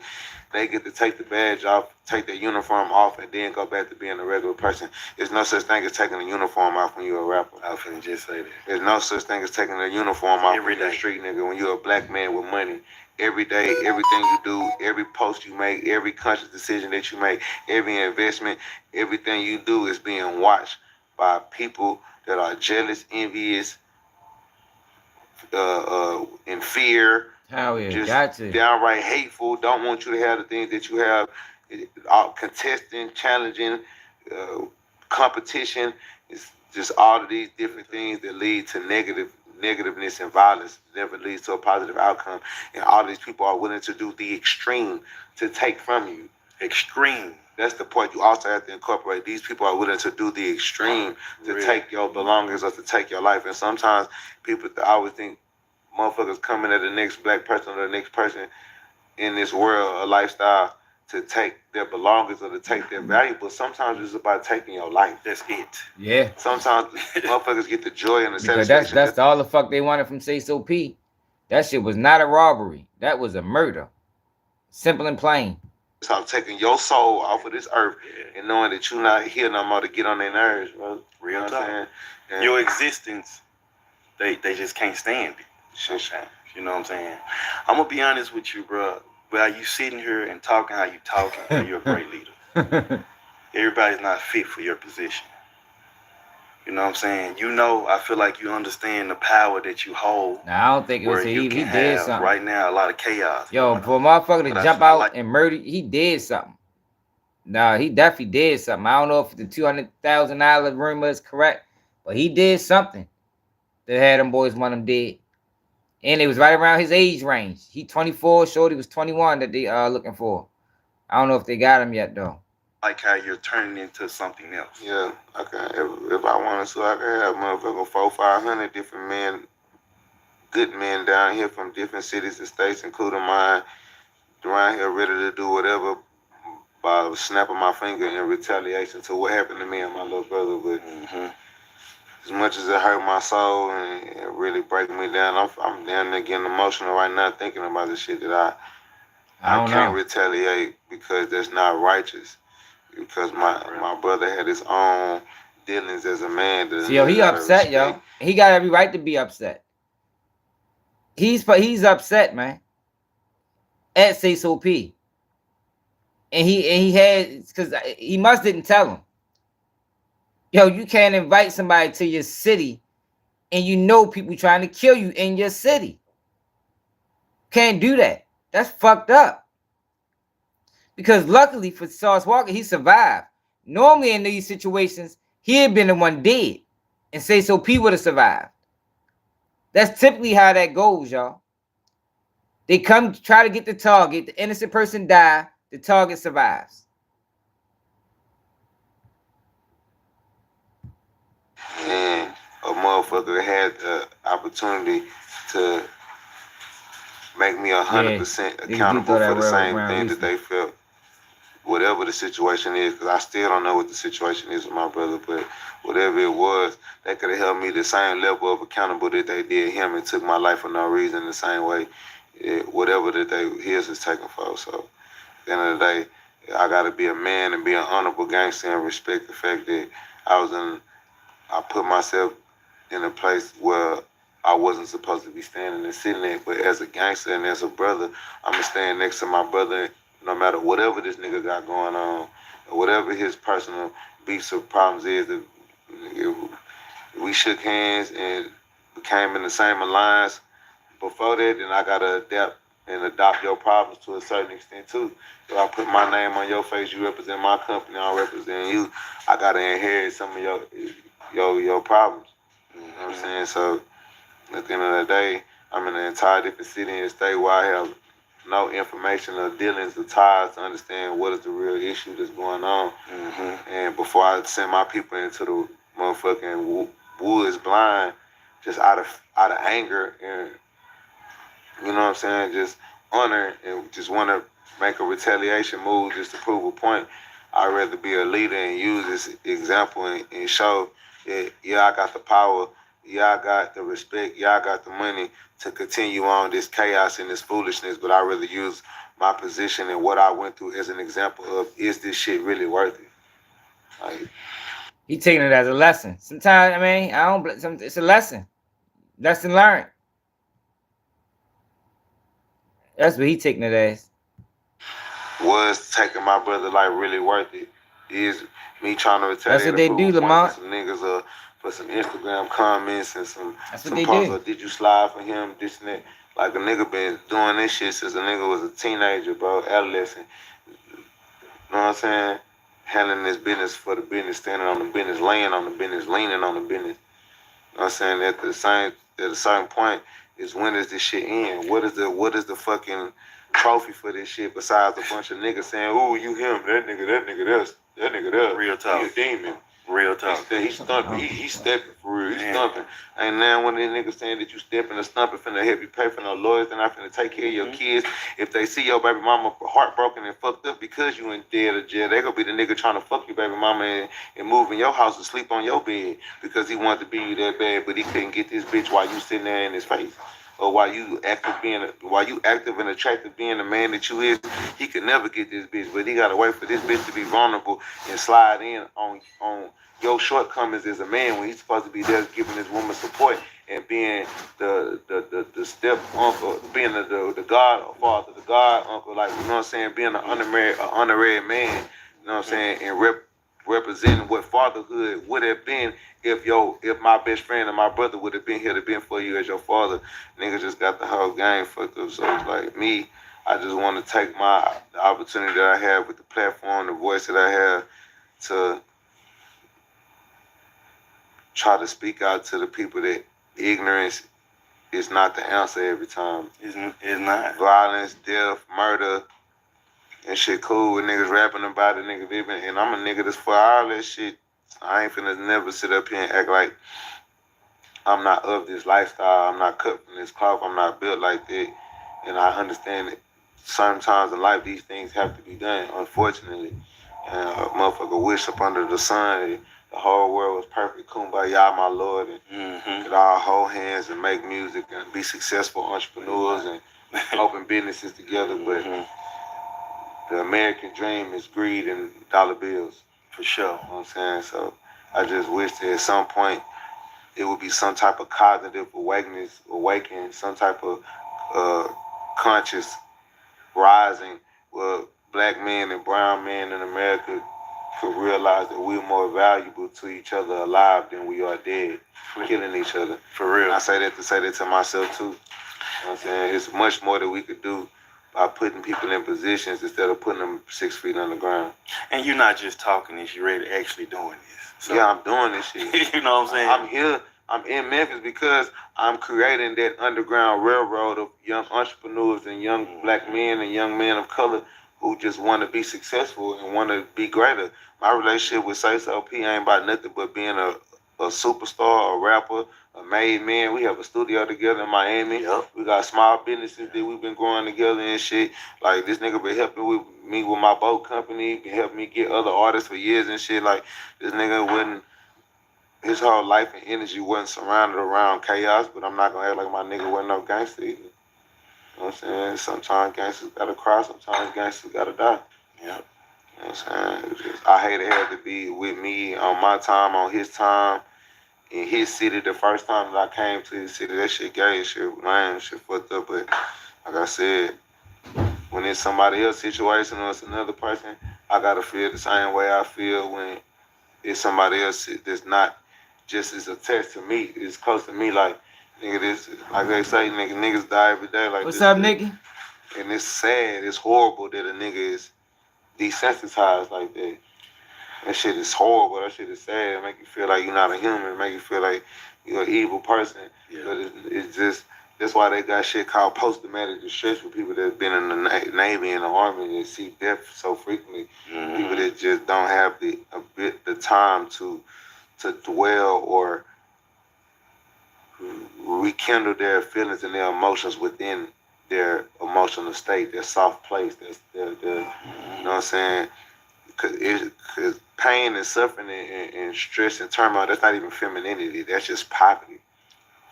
For real. Some niggas think that they so hard and so tough that.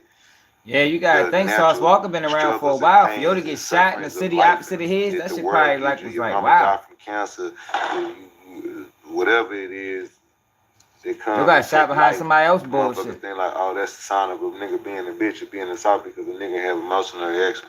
No, I'm not a nigga that hold that against men for having a reaction of losing your child, losing your loved one, doing 50 years in the penitentiary, rightfully or wrongfully, whatever, you know what I'm saying?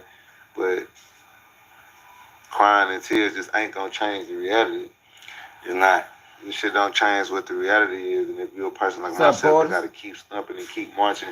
Just because we lost one soldier, we lost one territory of real estate, commercial, residential, we lost something in the war, we lost a battle. The war continues, the journey continues. Like, you still gotta conquer, still gotta achieve. I hate I had to come, you know what I'm saying, be here on these terms. And that's what everybody was saying. They was like, why they had to hit Sauce? Like, you don't even understand. Everybody was like, everybody was just waiting on your response, like, and then when y'all put that up, bro, everybody was like, yeah, because everybody thought people thought I was gonna hate Memphis for this. And yes, bro. Hold a personal vendetta against Memphis. Yeah, we did. Because motherfuckers know what type of time I be on. Like, it's the type of power. Nothing. I got a different type of power and real love. Talk, if I wanted it to be that, it would be that. Yeah, we know that. That don't give me I got people that I love out here. I got a lot of respect out here. I got families and coalitions of different brothers out here from Bread Gang, my big homie Head, Endless. You know what I'm saying? I got niggas in the streets all over here that love a nigga, CEO, Jizzle, just a bunch of different gangsters that's all around the city. Mm-hmm. They got a personal love for me that has nothing to do with this particular situation at all. And they feel as if I was with them instead of my personal artist, this not what happened to me. Real. Yeah. By the way that it went, how can I say that that's not true? And because in reality, just like I could say, I could start a war, the nigga could have took my life and I could be dead right now. And people that surround me, that love me or that feel these ways would have to make these decisions on their own. Now all they care about is getting their brother, getting their king, getting their leader back to his motherfucking kingdom. Man, I don't understand what you're saying. I mean, my motherfucking. Yo, what I'm getting from this is Sayso P didn't tell him he had smoke. Like, it's hard to rock with a motherfucker if you don't know what's going on. That's what I'm getting based off the vibe I'm getting from. I could be wrong, but based off the vibe I'm getting from him, he looking at this like, yo, shorty put me in a fucked up situation. Cause he probably know everything now. You know how that shit go. He probably know everything now, but ain't know nothing going into Memphis. He probably like, damn. For real? You know how that shit be? You know what I mean? He know everything now. He probably looking at Sayso P crazy as a bitch. Like, damn, bro, you really put me in that. You really did that. Damn, I'd have never did that to Shorty. But he ain't gonna say that. That's just the vibe I get from him. It's just the vibe I get from him. Like, he not gonna slander your name. But based off of how he's talking, it's like, yo, damn, yo. You should have said something, bro. The battle station where I'm in my place of command and people can make sure that everything is done where it's supposed to. Man, this shit's so fucked up me. I got groups and groups. We talking about 300-400 Mexicans at the time, just grouped up with each other, calling me straight speaking Spanish. I talk to these niggas in English all the time. But right now, since I'm shot and this shit out on the news, they can't talk English right now. They mad. They coming down there right now. That mad. They can't even English every day. Right now, nigga can't speak English. Yeah. Where you at? I'm coming right now. Real talk. Just chill, bro. Hold on. I ain't no fucking home. I know people like I would agree with you 100%, but I just don't believe he knew what was going on. Like, yo, if I tell you, come to my city, you good. If I say, yo, man, come to man, yo, we gonna party in Baltimore this week. Man, come fuck with me. You know what I mean? We dragging, we got money, we got girls, we got drinks, we partying. The whole time, I know I ain't supposed to be here. But you don't know, you with me though. I know I don't supposed to be here. I know I did some fucked up shit to people. I know niggas want to kill me, man. And shit go left. I get killed. You get shot. Then you start finding out that, man, yeah, yo, man, keep it G. Robbed, yo. Yo, shot, yo. Yo, did this. Man, that nigga knew good and goddamn well we weren't supposed to bring you down here. You understand? Yo, you gonna look at that shit different. You gonna like, damn. Fuck it. I mean, you should. I would. I'd be thinking, yo, he must ain't really fuck with me. Because I would never put you in this type of danger. Don't put that man in danger, man.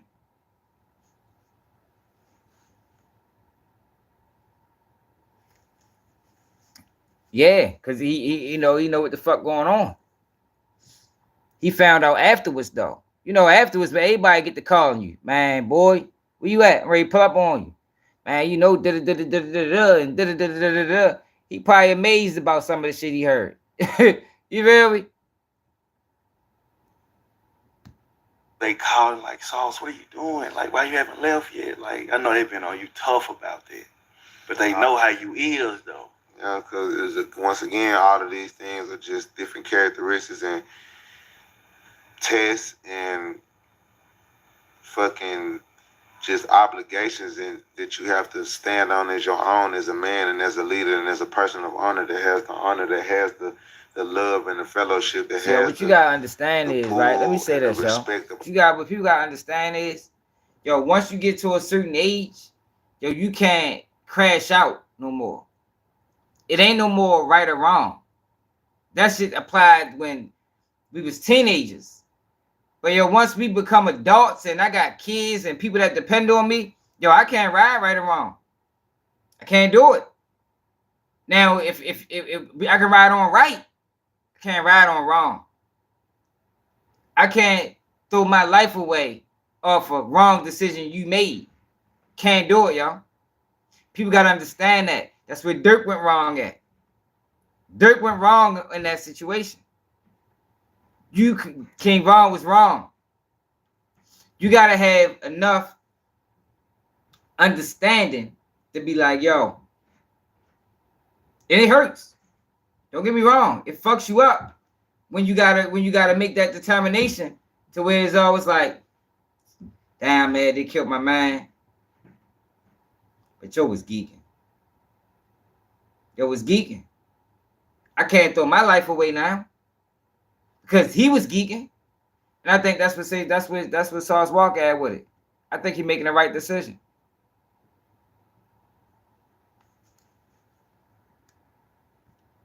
Yeah, compartmentalize. Yeah, like I think he's making the right decision, y'all. Whatever he heard was enough for him to say, "Damn, I gotta keep going. I'm hurt. I'm fucked up. But you can't ride on wrong, yo. When you cross 30, yo. When you got kids and you got a girl, when you got bills to pay. And if you go, that shit falls on one other person. Like, nah, yo, you can't ride. You can't ride on wrong. It's either we right or not. We ain't right. We ain't riding. Straight up. And it takes a certain level of understanding to get there. See, that's why I didn't blame Dirk for not, it takes a certain level of understanding to get there.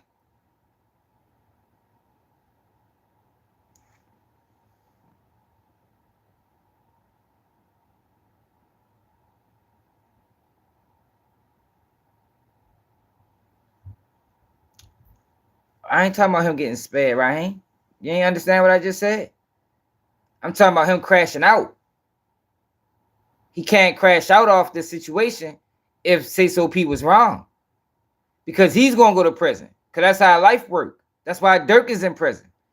Dirk is in prison because he moved on a situation that he should have fell back on. He should have stayed off of it. But like I said, I can't blame him for not getting to that level of understanding where so you know, because everybody don't get there. And I understand that too. But at some point, you supposed to get to a mind space the way so you can distinguish right from wrong and how to go about certain situations, yo. You can't everything, you can't move on everything. You can't move on bad faith after 30. You're gonna pay for it. You're gonna pay for it, man.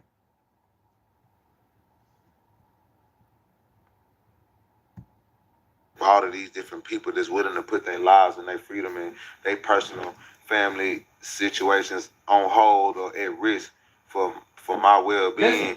The same, I gotta continue to be the person that made them stand behind me the way that they do. And I feel that me folding at a time like this, where so many people that's looking at this situation for guidance and what if this happens to them, or when they go through a situation similar to this, or they looking at me like, well, I know Sauce Walka a gangster ass, tough ass nigga, so I expect him to do this right here, and that's what a real nigga gonna do. That on what you think a real nigga is might not always be a real nigga, or even that what you interpret a real nigga is might be a dumb, broke, stupid nigga. I ain't just say that. A real nigga is a nigga that changed lives. A real nigga is a nigga that's gonna stand on 10 toes, whether the situation is in his benefit or not in his benefit. A real nigga is a nigga that's going to understand that. I get it, yo. You can't live life what it is. Even if I have the power to hurt people the way I was hurt, even if I have power to do retaliation or make a fucking example the way an example was made on my brother, that does not motherfucking mean that I'm gonna get the end result, or I'm gonna get my brother back, or get more glory, or more that shit could tarnish me the same way it could benefit me. That I'm adding on to the same problem that I'm being affected by. Now I'm creating more life and more loss and more turmoil in somebody else's life, and somebody else's mama, cousin, sister, daughter, daddy. This nigga father, somebody kids. It's like, you know what I'm saying? Like we could keep in a continuous cycle going on in the whole city and state of people that possibly want to love and support where I am. They, you know what I'm saying? Love and support what me and my brothers have going on, and love the Sauce, love TSF, love Sauce Man, Peso, Sauce Wood winning, the music that we make, the sauce that we drip, the pimping, the dripping, the ism. You know what I'm saying? Hey man, say man, never gonna play man. You spit me out of there like niggas. Yeah. I can't spit on all of that shit just because of a situation like this where I was blessed to lead with my life. You know what I'm saying? But yes, I am hurt. Yes, I am fucked up about my brother. You know what I'm saying? Yes, I do feel a certain type of way, and I wish that it didn't have to go that way. And up under different circumstances, I probably would be on some dumb, ignorant, young shit and be planning on one retaliation. But in the greater scheme of things, that shit is not worth the relationships and the families and the people that I have in Memphis, the opportunities I plan to create in Memphis. My brother died with TSF Memphis medallion on his neck. Yeah. Like that is a goal and a dream of mine to have TSF members in every city and state that love me, that I have personal relationships with. So, you know what I'm saying, me having TSF in Memphis and having a staple in Memphis and, you know what I'm saying, having a identity here, it means a lot to me. You know what I'm saying? So I can't, you know, just give up on all of that over one bad situation, you know what I'm saying? But I love my brother to death. I'm going to represent his name, you know what I'm saying? If a nigga going to hold it against me that I love my brother and I'm going to represent his name, and regardless of whatever went on, and that's different. But, you know what I'm saying? Nigga can't be fucked up with me for loving and representing my little brother. You know what I'm saying? But at the end of the day, as far as me and my own personal vendetta, do I have something against the city of Memphis? I wouldn't be the leader and the man I am, and it would be very immature of me with my position and my power to start that and allow that to go on. That's not worth the money. It's not worth the time. You know what I'm saying? It's just fucked up, and it's something that I got to live with and I got to sleep with at night. You know what I'm saying? Because I actually was arguing with my little brother on the way downstairs to smoke the blunt. I told him I didn't even want to go downstairs to smoke the blunt. Oh, damn. Me and Sayso was arguing about going downstairs to smoke. You know what I'm saying? I didn't even want to go smoke with him. Me and Sayso man getting on my ass. He like, bitch, wait for me to go down there. You don't need to go down there and go smoke, nigga. Wait till the security comes. Go get more security. Niggas gonna pull up. Ooh, I need to go down there to smoke. Yo, he died trying to smoke a blunt, yo. Yeah, Sean, nigga, we in my city, nigga. I got my joint. He got his joint. We straight. We finna go down there and smoke. We see a joint. Nigga, nigga tripping, nigga. Ooh, nah, that other shit. You know what I'm saying, nigga? Again, me not want to be a hoe ass nigga. Trying to prove a point. This is my city. No, it's not, bro. Nobody owns these cities, my nigga. Trying to prove a point. Got his ass killed, man. Nigga, my brother done seen me get all this free weed last night, so now Sayso on me. He saying I done got free weed from everybody in Memphis. I was getting love from the time I showed up to Memphis. And we love you, bro. They love me. They gave me free weed, free serve, free clothes. You know what I'm saying? It was all player vibes. I went to a real concert. I went to reservation. Shout out to my boys on the reservation. Shout out to Danjo. Shout out to Sebo. Shout out Sebo. Shout out Danjo. Danjo, Sebo, real players. Niggas out jury on like lamb chops all night. I didn't feel I was in Houston. The vibe was beautiful. My young nigga Turtle was up in there throwing money. I seen a little nigga Turtle, little black and them niggas threw about 15. Turtle and KB, is that his name? Yeah, the nigga threw about 15, 20,000 in 20s. Yeah, in the club, not in ones, not in dollar bills. The nigga threw 20s. That shit felt like being in Harlem or Houston in the 80s or something. The Splash House in the 80s, you know what I'm saying? When you got Jay Prince and them throwing all that money, you know what I'm saying? Corey Blunt and all the real Southside legends, Dollar, SALG, all them type of niggas, you know what I'm saying? Smitty, you know what I'm saying? When niggas was throwing that chicken back in the day, throwing 20s and 50s. That was them young niggas in Memphis was doing. Shout out to Lil Turtle and a whole bunch of love when I came here. Everything was bold. And you know what's so crazy? Like, I'm gonna rewind it back a couple days prior, before you came. He FaceTime. He said, Wiki, you in Memphis? I was like, yeah, I'm here.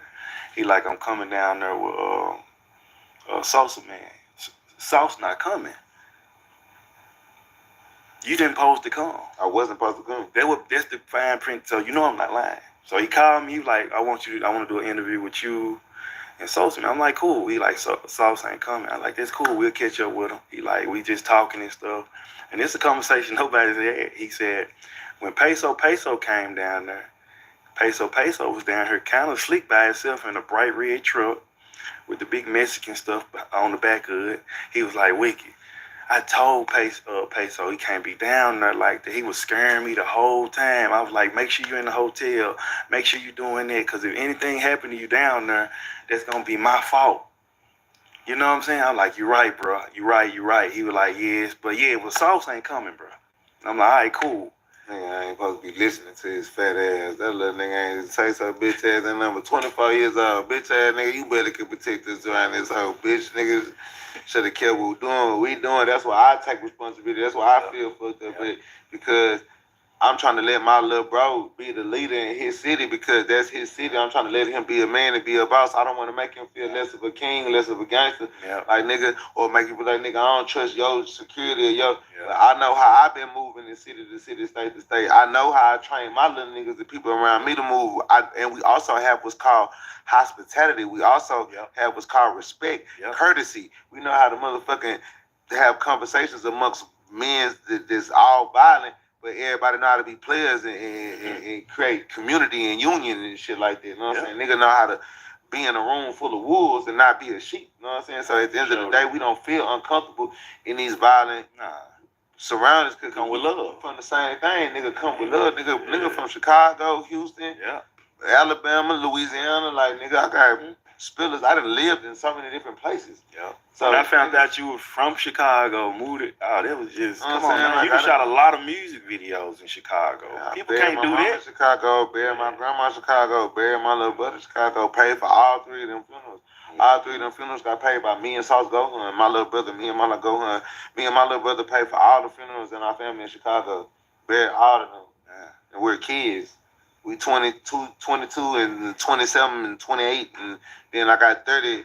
By when I was 31, my other little brother, Deuce 5, passed away from Chicago. My little brother, Deuce 5. You know what I'm saying? That's his name, you know what I'm saying? Yeah. Deuce Fire campaign, RP to Deuce Fire, man. Little Cornelius, man. Little Charles, my little nigga. So when I got off the phone with him, like I said, I wasn't supposed to come in though for sure. People, I'm telling you, big me at the last minute. I kept telling niggas I wasn't gonna come. I was supposed to go to. I just left Miami. I was supposed to go to LA to meet up with my business partner Ryan Kane. I got supposed to go hang with my whole billionaire friend. I'm supposed to be doing some whole shit in the Calabasas Hills somewhere with my white billionaire friend. Yeah. But I want to do hood nigga shit and hang with my brothers, and he been begging me. Sayso P has been my artist for approaching 4 years now. If it's maybe been 4 years, but I want to say. Yeah, it happened. Say 4 years. Yeah, it's been 4 years. It's been 4 years because my little brother who linked us up together, One Punch, he been in the feds for 3 years. And I was with Sayso a year before that. So me and Sayso met racing cars. We was racing. He had an S5. He had a S63. That's what it was. He had a 63 coupe. S550 Benz. He was riding in Houston. I still have my drop top 65 Cabriolet coupe, and we'll be on the blade on the north side and the south side of Houston racing cars and shit. And shit, ever since then, we got the popping it at each other. I fell in love with the little nigga. I remember going back and forth with this nigga from Vegas to Miami to... Yeah, did he talk about the part where he say Sayso P was 24 years old? Did I miss that part?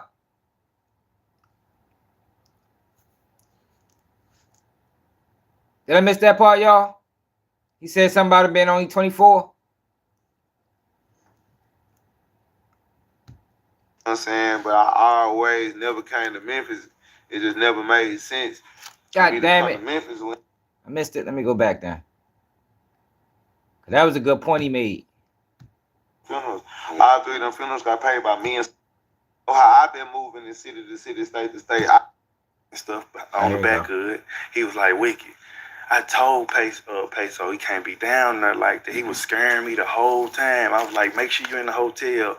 Make sure you're doing that. Because if anything happened to you down there, that's going to be my fault. You know? So you know I'm not lying. So he called me. He was like, I want to do an interview. Then Joe Sebo, real players, niggas got jewelry on, like lamb chops all night. I didn't feel I was in Houston. The vibe was beautiful.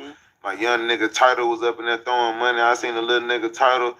Little Black and them niggas threw about 15 Turtle and KBs at back a couple days prior before you came. He FaceTime. He said, Wiki, you in Memphis? I like, yeah, I'm here. He like, I'm coming down there with Salsa Man. Sauce not coming. You didn't supposed to come. I wasn't supposed to come. That's the fine print. So you know I'm not lying. So he called me. He like, I want to do an interview with you and Sauce Man. I'm like, cool. He like, Sauce ain't coming. I'm like, that's cool. We'll catch up with him. He like, we just talking and stuff. And it's a conversation nobody's had. He said, when Peso came down there, Peso was down here kind of slick by himself in a bright red truck with the big Mexican stuff on the back of it. He was like, Wicked. I told Peso he can't be down there like that. He was scaring me the whole time. I was like, make sure you're in the hotel. Make sure you're doing that. Because if anything happened to you down there, that's going to be my fault. You know what I'm saying? I'm like, you're right, bro. You're right. He was like, yes. But yeah, well, Sauce ain't coming, bro. I'm like, all right, cool. Nigga, I ain't supposed to be listening to his fat ass. That little nigga ain't say so bitch ass that number 24 years old. Bitch ass nigga, you better could protect us around this whole bitch niggas. Should have kept what we doing. That's why I take responsibility. That's why I feel fucked up because that's a fact though. Definitely shouldn't have listened to him. Still young, man. He's still ignorant. He's still, lack I don't want to say understanding. I'm trying to figure out what word would be appropriate to use. He probably still have a certain level I don't give a fuck in him. Let me say that. At 24 compared to 32, you look at life totally different. At 24, you still trying to shit on niggas. At 32, you try to make it home safe. You know what I mean? It's a totally different mindset. Maturity, right. I'm trying to let my little bro be the leader in his city because that's his city. I'm trying to let him be a man and be a boss. I don't want to make him feel less of a king, less of a gangster, like nigga, or make you be like nigga, I don't trust your security or your. I know how I've been moving in city to city, state to state. I know how I train my little niggas, the people around me to move. And we also have what's called hospitality. We also have what's called respect, courtesy. We know how to motherfucking have conversations amongst men that's all violent, but everybody know how to be players and create community and union and shit like that. You know what I'm saying? Nigga know how to be in a room full of wolves and not be a sheep. You know what I'm saying? So at the end of the day, we don't feel uncomfortable in these violent surroundings because come with love. From the same thing, nigga come with love. Nigga from Chicago, Houston, Alabama, Louisiana, like nigga, I got spillers. I done lived in so many different places. So when I found out you were from Chicago, moved it. Oh, that was just come on, man. You shot a lot of music videos in Chicago. People can't do that. Chicago, buried my grandma in Chicago, buried my little brother in Chicago, paid for all three of them funerals. All three of them funerals got paid by me and Sauce Gohan, my little brother, me and my little Gohan. Me and my little brother paid for all the funerals in our family in Chicago. Buried all of them. And we're kids. Damn. We 22 and 27 and 28. And then I got 30. When I was 31, my other little brother, Deuce 5, passed away from Chicago. My little brother, Deuce 5. You know what I'm saying? That's his name. You know what I'm saying? I know he's from Chicago. Deuce 5 campaign. RIP to Deuce 5, man. Little Cornelius, man. Little Charles, my little nigga. So when I got off the phone with him, like I said, I wasn't supposed to come in though for sure. People, I'm telling you, big me at the last minute. I kept telling niggas I wasn't gonna come. I was supposed to go to. I just left Miami. I was supposed to go to LA to meet up with my business partner Ryan Kane. I got supposed to go hang with my whole billionaire friend. I'm supposed to be doing some whole shit in the Calabasas Hills somewhere with my white billionaire friend. But I want to do hood nigga shit and hang with my brothers and. He's been begging me.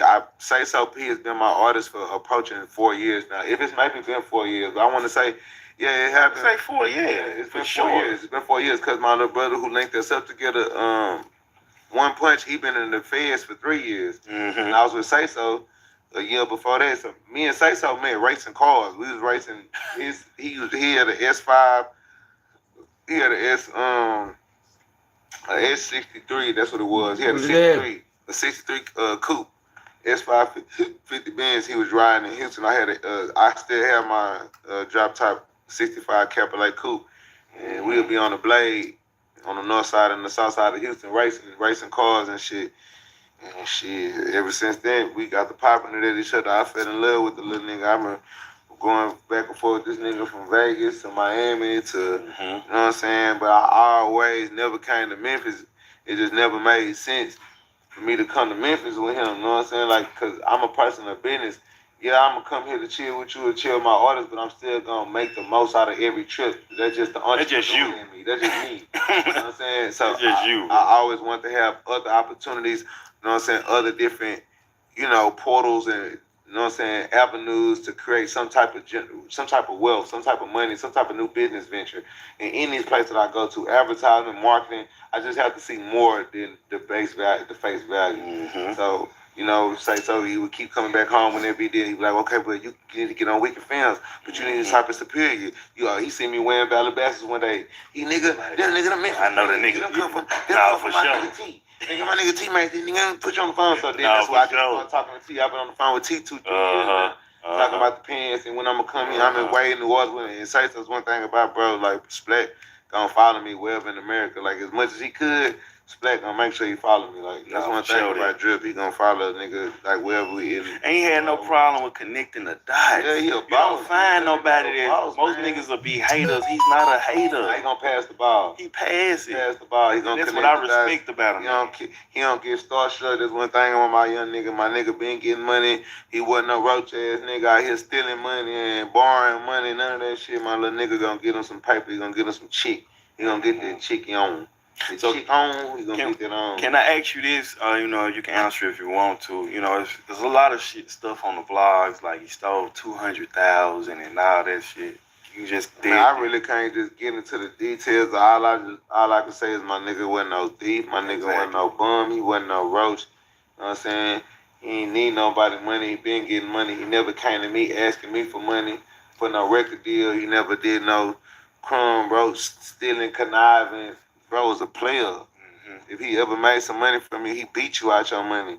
Or, you know what I'm saying? Or he, you know what I'm saying? Your girl probably liked him and gave it to him because she like his long hair and his light skin. Yeah. But to me, he was a fat ass little teddy bear, little bitch ass. This my little brother, like, a bitch ass Snorlax, you know what I'm saying? Like, that shit crazy, bro. I argue with this nigga all the way to his death, man. That shit. I have done a lot of stuff from the Sexy Red. I got Glorilla sign to Gotti. Like, I put this together.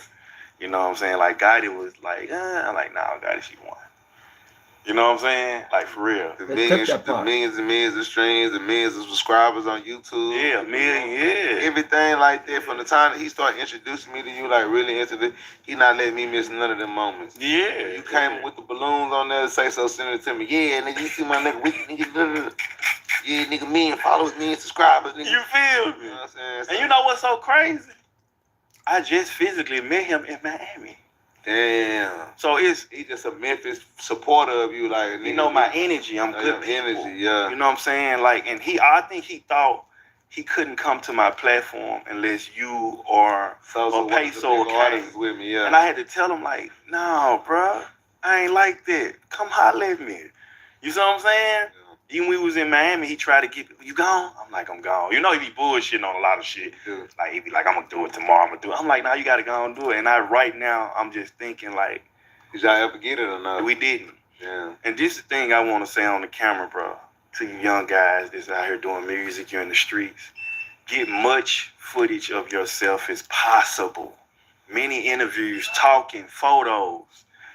This is your life. Your life is a documentary, bro. Fuck. Life is one big documentary, bro. You see what I'm saying? I don't give a fuck if it's mustard stains on your shirt. Get it. You see what I'm saying? I feel bad for not getting something from him. Cause he was definitely a special soul. Like, he was. He wasn't a regular person. You meet regular people every day. You know what I'm saying? It's just regular. Sayso wasn't nothing. Like, he had the eye of the tiger. He had the spark in his eyes. He did, like, bro. He wanted it bad. He did. He just, you know what I'm saying? He got a lot of loyalty to a lot of people and a lot of things that's going on. And a nigga can't knock him from that either because, shit, I'm loyal to what I'm loyal to. I ride for what I ride for. But, you know, shit, you just gotta, you can't be playing in these streets when, you know, you got real business going on. Like, yeah. Certain things you gotta let go. You know, you got real grease going on in your city and you can't overcome it. Yeah. End it. Might gotta let go of your hometown where you live. Like, just simple as that, bro. My brother Sosa Man come out here every month. Sosa Man. Motherfucker be worried about what people say about him. They live in this motherfucker. Man, I don't want to speak on it, but I ain't gonna have no problems. Peso was like, yeah, Sosa all down there all the time. He got a charge down there. So that'd be the whole thing, like what a nigga saying, like that's what the controversy, like us always arguing with my little brother, cause our little brother Sayso trying to tell us, like, nigga, y'all gonna be safe in the city with me. I'ma make sure. Yeah, he got good sense. Brother Sosa Man, like, nigga, I'm in Memphis, down there more than you, bitch. He is. I'm in Memphis all the time, nigga. Memphis love me. Memphis shout out to ATM too, and my dog. Memphis love ATM Nick. You know what I'm saying? My baby. Nigga, like, nigga, Memphis love to yourself. Memphis love the sauce. Love it. Memphis loves Sauce Walka. Memphis loves Sauce Man. Sauce Walka just ain't been here yet. Exactly. I don't want my brother with you because I know my brother gonna be more safe with me. And then we got them niggas arguing, but we all family, we all brothers. So it's like a nigga can't say he wrong or he wrong for feeling either way. Cause nigga, at the end of the day, y'all both just want to protect me and also protect yourself at the same time. But for Sayso is much more of a situation that, bitch, you need to be protecting yourself, nigga, and have everybody. And the bitch, you know I got money. When I seen Blood spend $500 on tequila, I was proud of my little nigga last night when we went to that concert. That night, the night before. The club. My nigga really was on some real boss shit. I ain't never seen him go that hard. But I'm saying, okay, you in your city, you taking an extra mile. He got real security, real gun, like real security, multiple vans. The security got lights and shit on them and making sirens. I'm damn, bitch. You got us on some Donald Trump shit right now, leaving, man. We in Memphis. You just looking at him proud. My nigga making fun of my nigga. My nigga made that video talking about we in Memphis. No, my nigga really spent $1,500 on security that night. The nigga, we was secure. That's why we made it to the event and went home. And Danjo just had all the respect. Danjo had it overstood, like, you know what I'm saying? Hey, man, tonight is no violence zone. Like, everybody boo. Everybody finna go home. Everybody that came up in my club tonight is going home. Real what talk, I'm saying? bro. And on the strength of Danger's name and love, nigga, that's how it went. I'm pretty sure there's plenty of people that was at that party that didn't like each other and felt certain type of ways about each other. But niggas put that shit aside. But Danjo being a real nigga, the big nigga representative of this 5 and real niggas. Hey, we love him. Danjo one of the realest. Love Danjo, nigga. Love really. him. That's why I say another I one turn that. my back. You know what I'm saying? I don't want to die in Memphis. I don't want to die in nowhere. I feel like I'm Goku. I feel like I'm going to live forever. That's why I'm still walking and acting. I don't have fear. Unfortunately, we see that. God did not allow me to have fear. Like, I wish that was something that I was able to experience, but I've been seeing death. People get shot in their face. He ain't ran my across mama Big U smoking yet. crack and Like shooting what? heroin, and my dad fighting racism. I've been watching that shit since I was 6 years old, bro. And see, fear takes my artistic kids took my fear away. Yeah, I have an autistic child too. Hey, love you, man. Love you, bro. My daughter on the spectrum, bro. I know your pain. Hey, bro. For real. I dealt with depression for a little minute with that. That's a whole nother thing that number, nigga. When you have a child that's on the spectrum, you have a child that's autistic, and you feel like your child's soul is trapped in the body and can't escape.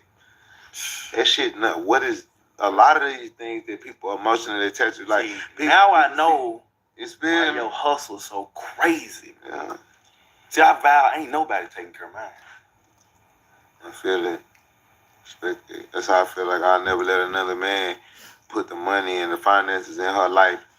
Regardless of whatever me and her mama go through, whatever it is, I'm gonna make sure they getting $10, $15, $6, $7, $8,000 from me a month. House paid, put up, cars. I give mine $6,500 every month. And she got her, and I get what I do. Hey, how you doing? You need anything too? I love you too, my brother. I got this child up in. I don't get in my business. You know, stay out my business though. Don't play with me about this right here. Square business. Shit getting. Alright. It's a little different when you're a parent of a special needs child, and you feel me? Sometimes it feel like you watching. I didn't know that, brother. You just did something to my soul. I ain't gonna even lie to you, bro. Having a special needs child, you watch your soul die every day. Yep. By the simplest thing. Stepping outside, you just seeing how other humans look at your child, how other humans treat you because you have a child this way, like it couldn't be them, or like something is wrong with you, something wrong with your body, something wrong with. That's what I wanted to bring this child into this earth up under this pain and suffering. Like, I blamed myself for a while. Yeah, but you can't blame yourself for the natural fucking cycle of life. Mm-hmm. You can't change the DNA and genetics of what the universe has made. All that, you can go to the doctor and try to pick a boy or a girl and that shit fail and you don't have a baby at all. That shit don't work every time you go pay for whatever that shit called off of IVR system. That shit don't work every time you pay, and it's not the natural order of birth. I'm lost of words right now, but that's not the natural order of, you know what I'm saying, conceiving and creating a child. If you don't mind me asking, like, how old your daughter is? My daughter is special needs, 8. That's my first child. My firstborn child was special needs. Is she nonverbal? Nonverbal. Yeah. Mine was nonverbal. He's 6. I went in the room one day, put him in the bed, and I was like, good night. And I walked out and he said, good night. Fucking, hey, listen. See, that shit tore me up, bro. My daughter's first word was ooh-ee. So, like, but wow. I still don't consider it verbal because it's like she can't put together a sentence. But it's something. It's something, you know, and it feels good. It feels good. She can say shit like, I'm not a victory yet. Yeah, you know what I'm saying? I want to be able to have conversations with my daughter to prepare for this world that's not going to be nice to them. This is a fucking interview. This is an interview, y'all. For people that was confused,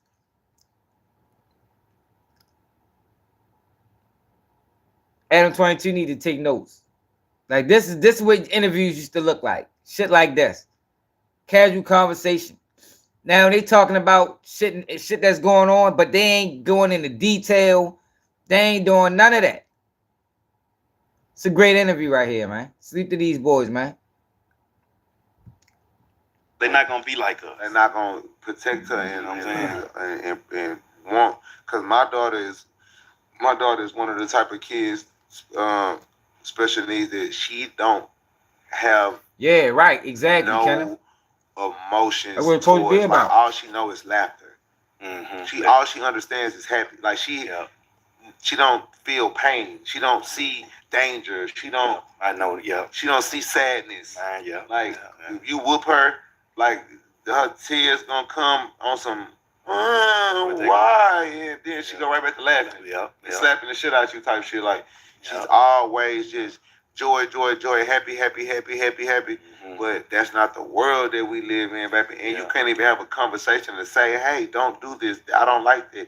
That does not make me happy. That doesn't make me feel good. She just always laughing and shit. You know what I'm saying? But if something was to go wrong where she was touched inappropriately, she was overly got a whooping too hard, people saying disrespectful things there, she can't come to me and say, Daddy, this person did this. And that's the worst feeling in the world.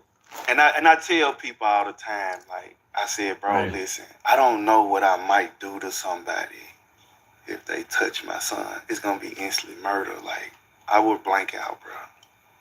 Like for real. As you should though. You know, I'm just gonna blank out, bro. What else is there left to do? It's nothing else, bro. I'm telling you, so what we do, we get all this money, we go in the world, we do whatever we gotta do, but they don't gotta do, you know what I'm saying? Because you understand you feeding two lifespans, not just your own. And it's a different when, see, one of the luxuries and the blessings about being a parent that most parents don't teach and tell their kids or have them prepared and expect for it, they definitely do this in the white families in America, is that, for the beginning duration of your time on earth as a child, your parent is going to be taking care of you and teaching you what to do and providing for you. But then there comes another side of the table where you become the parent of your parent.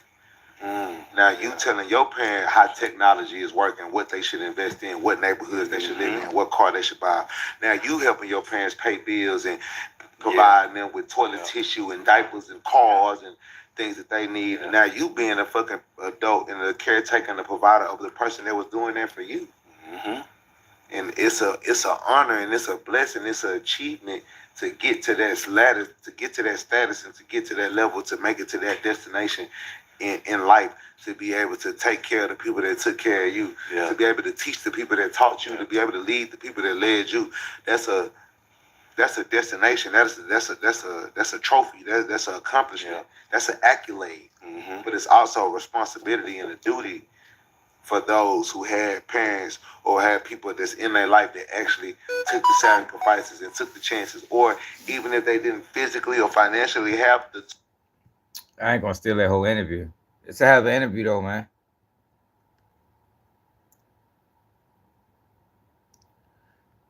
Yeah, this a hell of an interview. Who page is this? I'm subscribed to them. I ain't never seen you before. I must have just subscribed this video.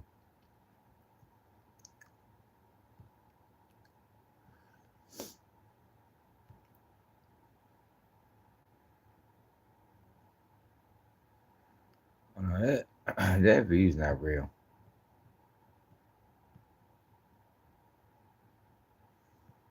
Oh, maybe 8 million. What is it, Rat page?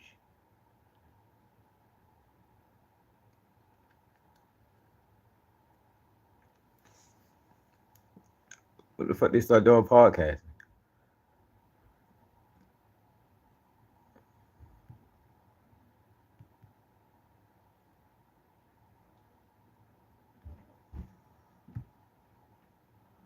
Oh, here, producer, director.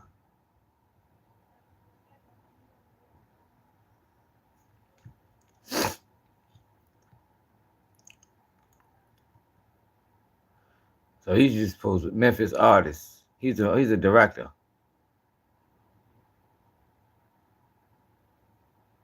Okay. I hope they start podcasting.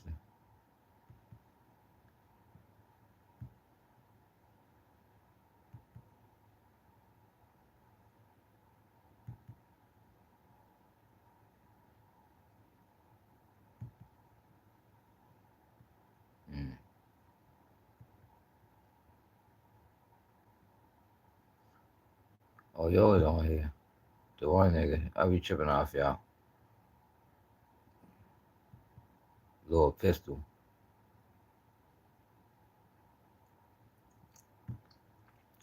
We just started podcasting. Within the last year.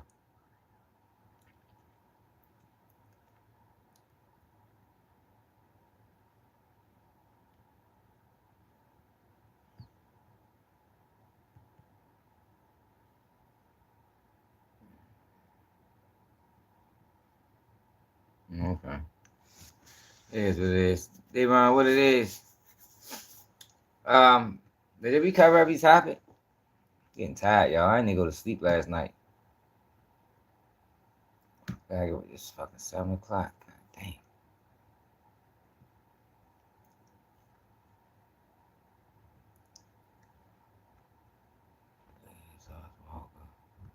Yeah, I think we covered everything.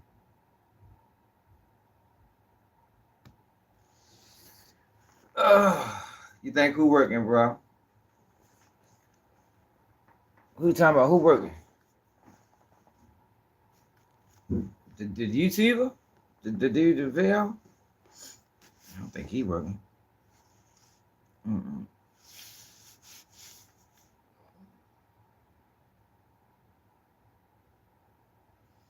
Nah, hell no, you was cool. I didn't even get a chance. I didn't even watch the replay yet. Nah, hell no, we had a good conversation early in the morning. I was tired of shit for real. I've been up all day. I probably slept like an hour. Yeah, but I just honestly wanted to do this video to kill his narrative, that Sauce Walka ain't set Sayso P up, man.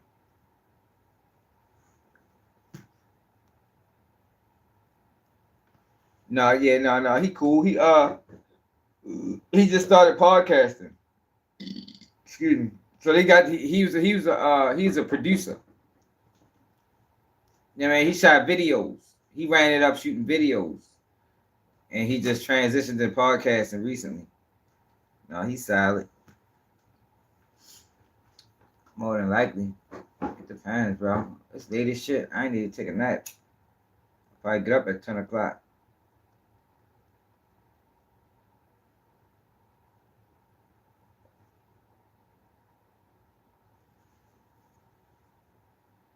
Yeah, but I just wanted to say that, yo. That bad ain't set that bad up, yo. That's dangerous, man. To set up a robbery and stand there, set up a murder and stand there. I think ultimately, Sauce Walka is upset. He ain't gonna say it, but based off his demeanor, I think he feels some type of way that he ain't find out that Sayso P had some shit going on until after, that he could have lost his life. And like he said, he ain't never even been to Memphis with y'all. And the first time he go to Memphis with dude, he talk him into going outside to smoke some weed. And that happened. He was like, man, shit, I knew I shouldn't even have did that. Then we talked about Luce Cannon. Yo, I don't know what the plot is with Luce Cannon, but I know it's a plot. Something is up with Luce Cannon and his wife during them interviews. She said she been in talks with a lawyer. Any lawyer would have told them to stop. So the reason, if they continue to doing this, yo, it's some type of cooperation agreement. I just can't accept that they that stupid. I can't accept that. Under no way, shape, or form can I accept that they are that stupid. Him and her and everybody close to him. Ain't no way. It gotta be some type of cooperation deal or something. It gotta be, y'all. It gotta be some type of it gotta be. Y'all. It's the only thing that makes sense. Yeah, yo, you see what I'm saying? Like, a lawyer dropped their case for that. Like, yo, you fucking killing me. Like, I'm trying to provide a defense and you keep going online. Like, he must know something don't nobody else know. That's why he in Las Vegas. They probably got him in Las Vegas. And he fucking helped him put Big U together on the internet. On open source shit. I don't know. I guess we had to see how it play out. For me to think that they're this is how I look at it, right? For me to think that they are that stupid, it kind of makes me feel stupid. You feel me? I just can't. I can't go that far to say that I just can't. It's hard to even explain, y'all. It's hard, but do that make sense to people? Or am I geeking? Like, it makes me feel like I'm stupid by thinking that they are that stupid to have this federal indictment where they're facing large amount of years, and they keep getting on social media talking about it without adding another avenue to say, yo, maybe it's something else. Like, maybe they do know what they're doing. Maybe they in some type of cooperation. Yo, I can't go that far, bro. I just can't imagine. Yo, do you know how dumb you gotta be? Like, you gotta be extremely stupid to just be doing it. I can't do it, y'all. I can't. No, I gotta give them more credit than that. Yo. Like, it gotta be something else. It has to be something. Well, I hope for their sake it's something else. Like, it don't have to be something else, but for their sake, I hope it is something else.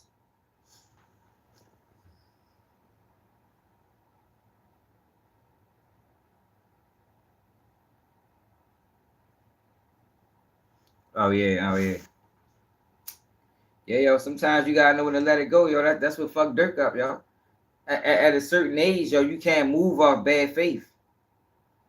Like, you know, we always grow up with, I'm riding with my man, right or wrong, and yo, that's cool when you young.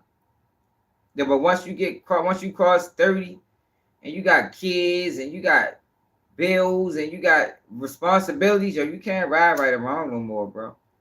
Your people shouldn't even be moving wrong, because if they move, they shouldn't want to move wrong, because that jeopardizes everybody. You know what I mean? If you connected to me and you go ahead and do something stupid, now you jeopardizing everybody. So it's like, damn, yo, are you selfish? Do I look at you as selfish for that? Or do I jump out the window because you jumped out the window? That's where Dirk went wrong at. Dirk was supposed to fall back on that King Von shit, because King Von was wrong. Now, I don't blame him. Like I said, at the same time, I don't blame him for not being able to fall back, because it's hard to accept shit like that. And it takes growth. It takes growth to get to that point. Some people never get there. Some people never get there. What else? Sauce Walka. Oh, Stephen A. Smith. Yo, Stephen A. Smith, wild as shit. Stephen A. Smith is wild. I was eating for real. That man going overboard on LeBron James. That man going overboard on LeBron James, man. LeBron James got to see about y'all. What if LeBron James pop Stephen A. Smith next time he see him? Yo, that will blow the internet up. And it's on camera. Oh my God. Yo, what if camera footage get released? What if camera footage get released? Yo, he say he feel LeBron lie. Yo, he just lied on LeBron, yo. He said LeBron wasn't at Kobe funeral. He was there, yo. But what if video footage get released of LeBron slapping the shit out of Stephen A. Smith, yo? I would give up YouTube. That would be my last day YouTuber, y'all. I ain't gonna lie, that shit'd be too fucking funny. Fucking Stephen A. Smith. That man said he said if LeBron would have hit him, they'd have had to fight. I said, oh shit. That man stepped it up a notch. That nigga threatened violence. That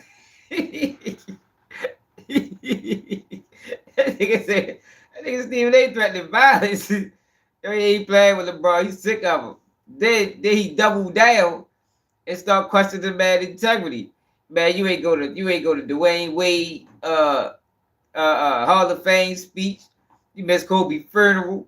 I ain't say nothing about that. The whole time he did say something about it. Years ago, then he doubled down. Yo, Stephen A. Smith is crashing out in front of the world, y'all. He did say all that, the bro was God. And he said none of that shit to his face. To his face, he probably was like, yes, sir, Mr. James.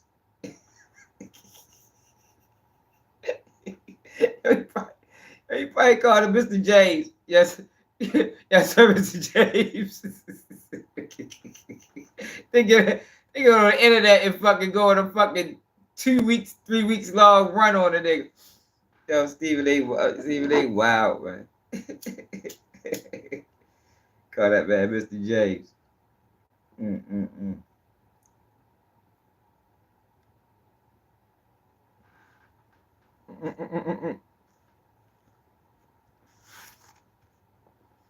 I see that video.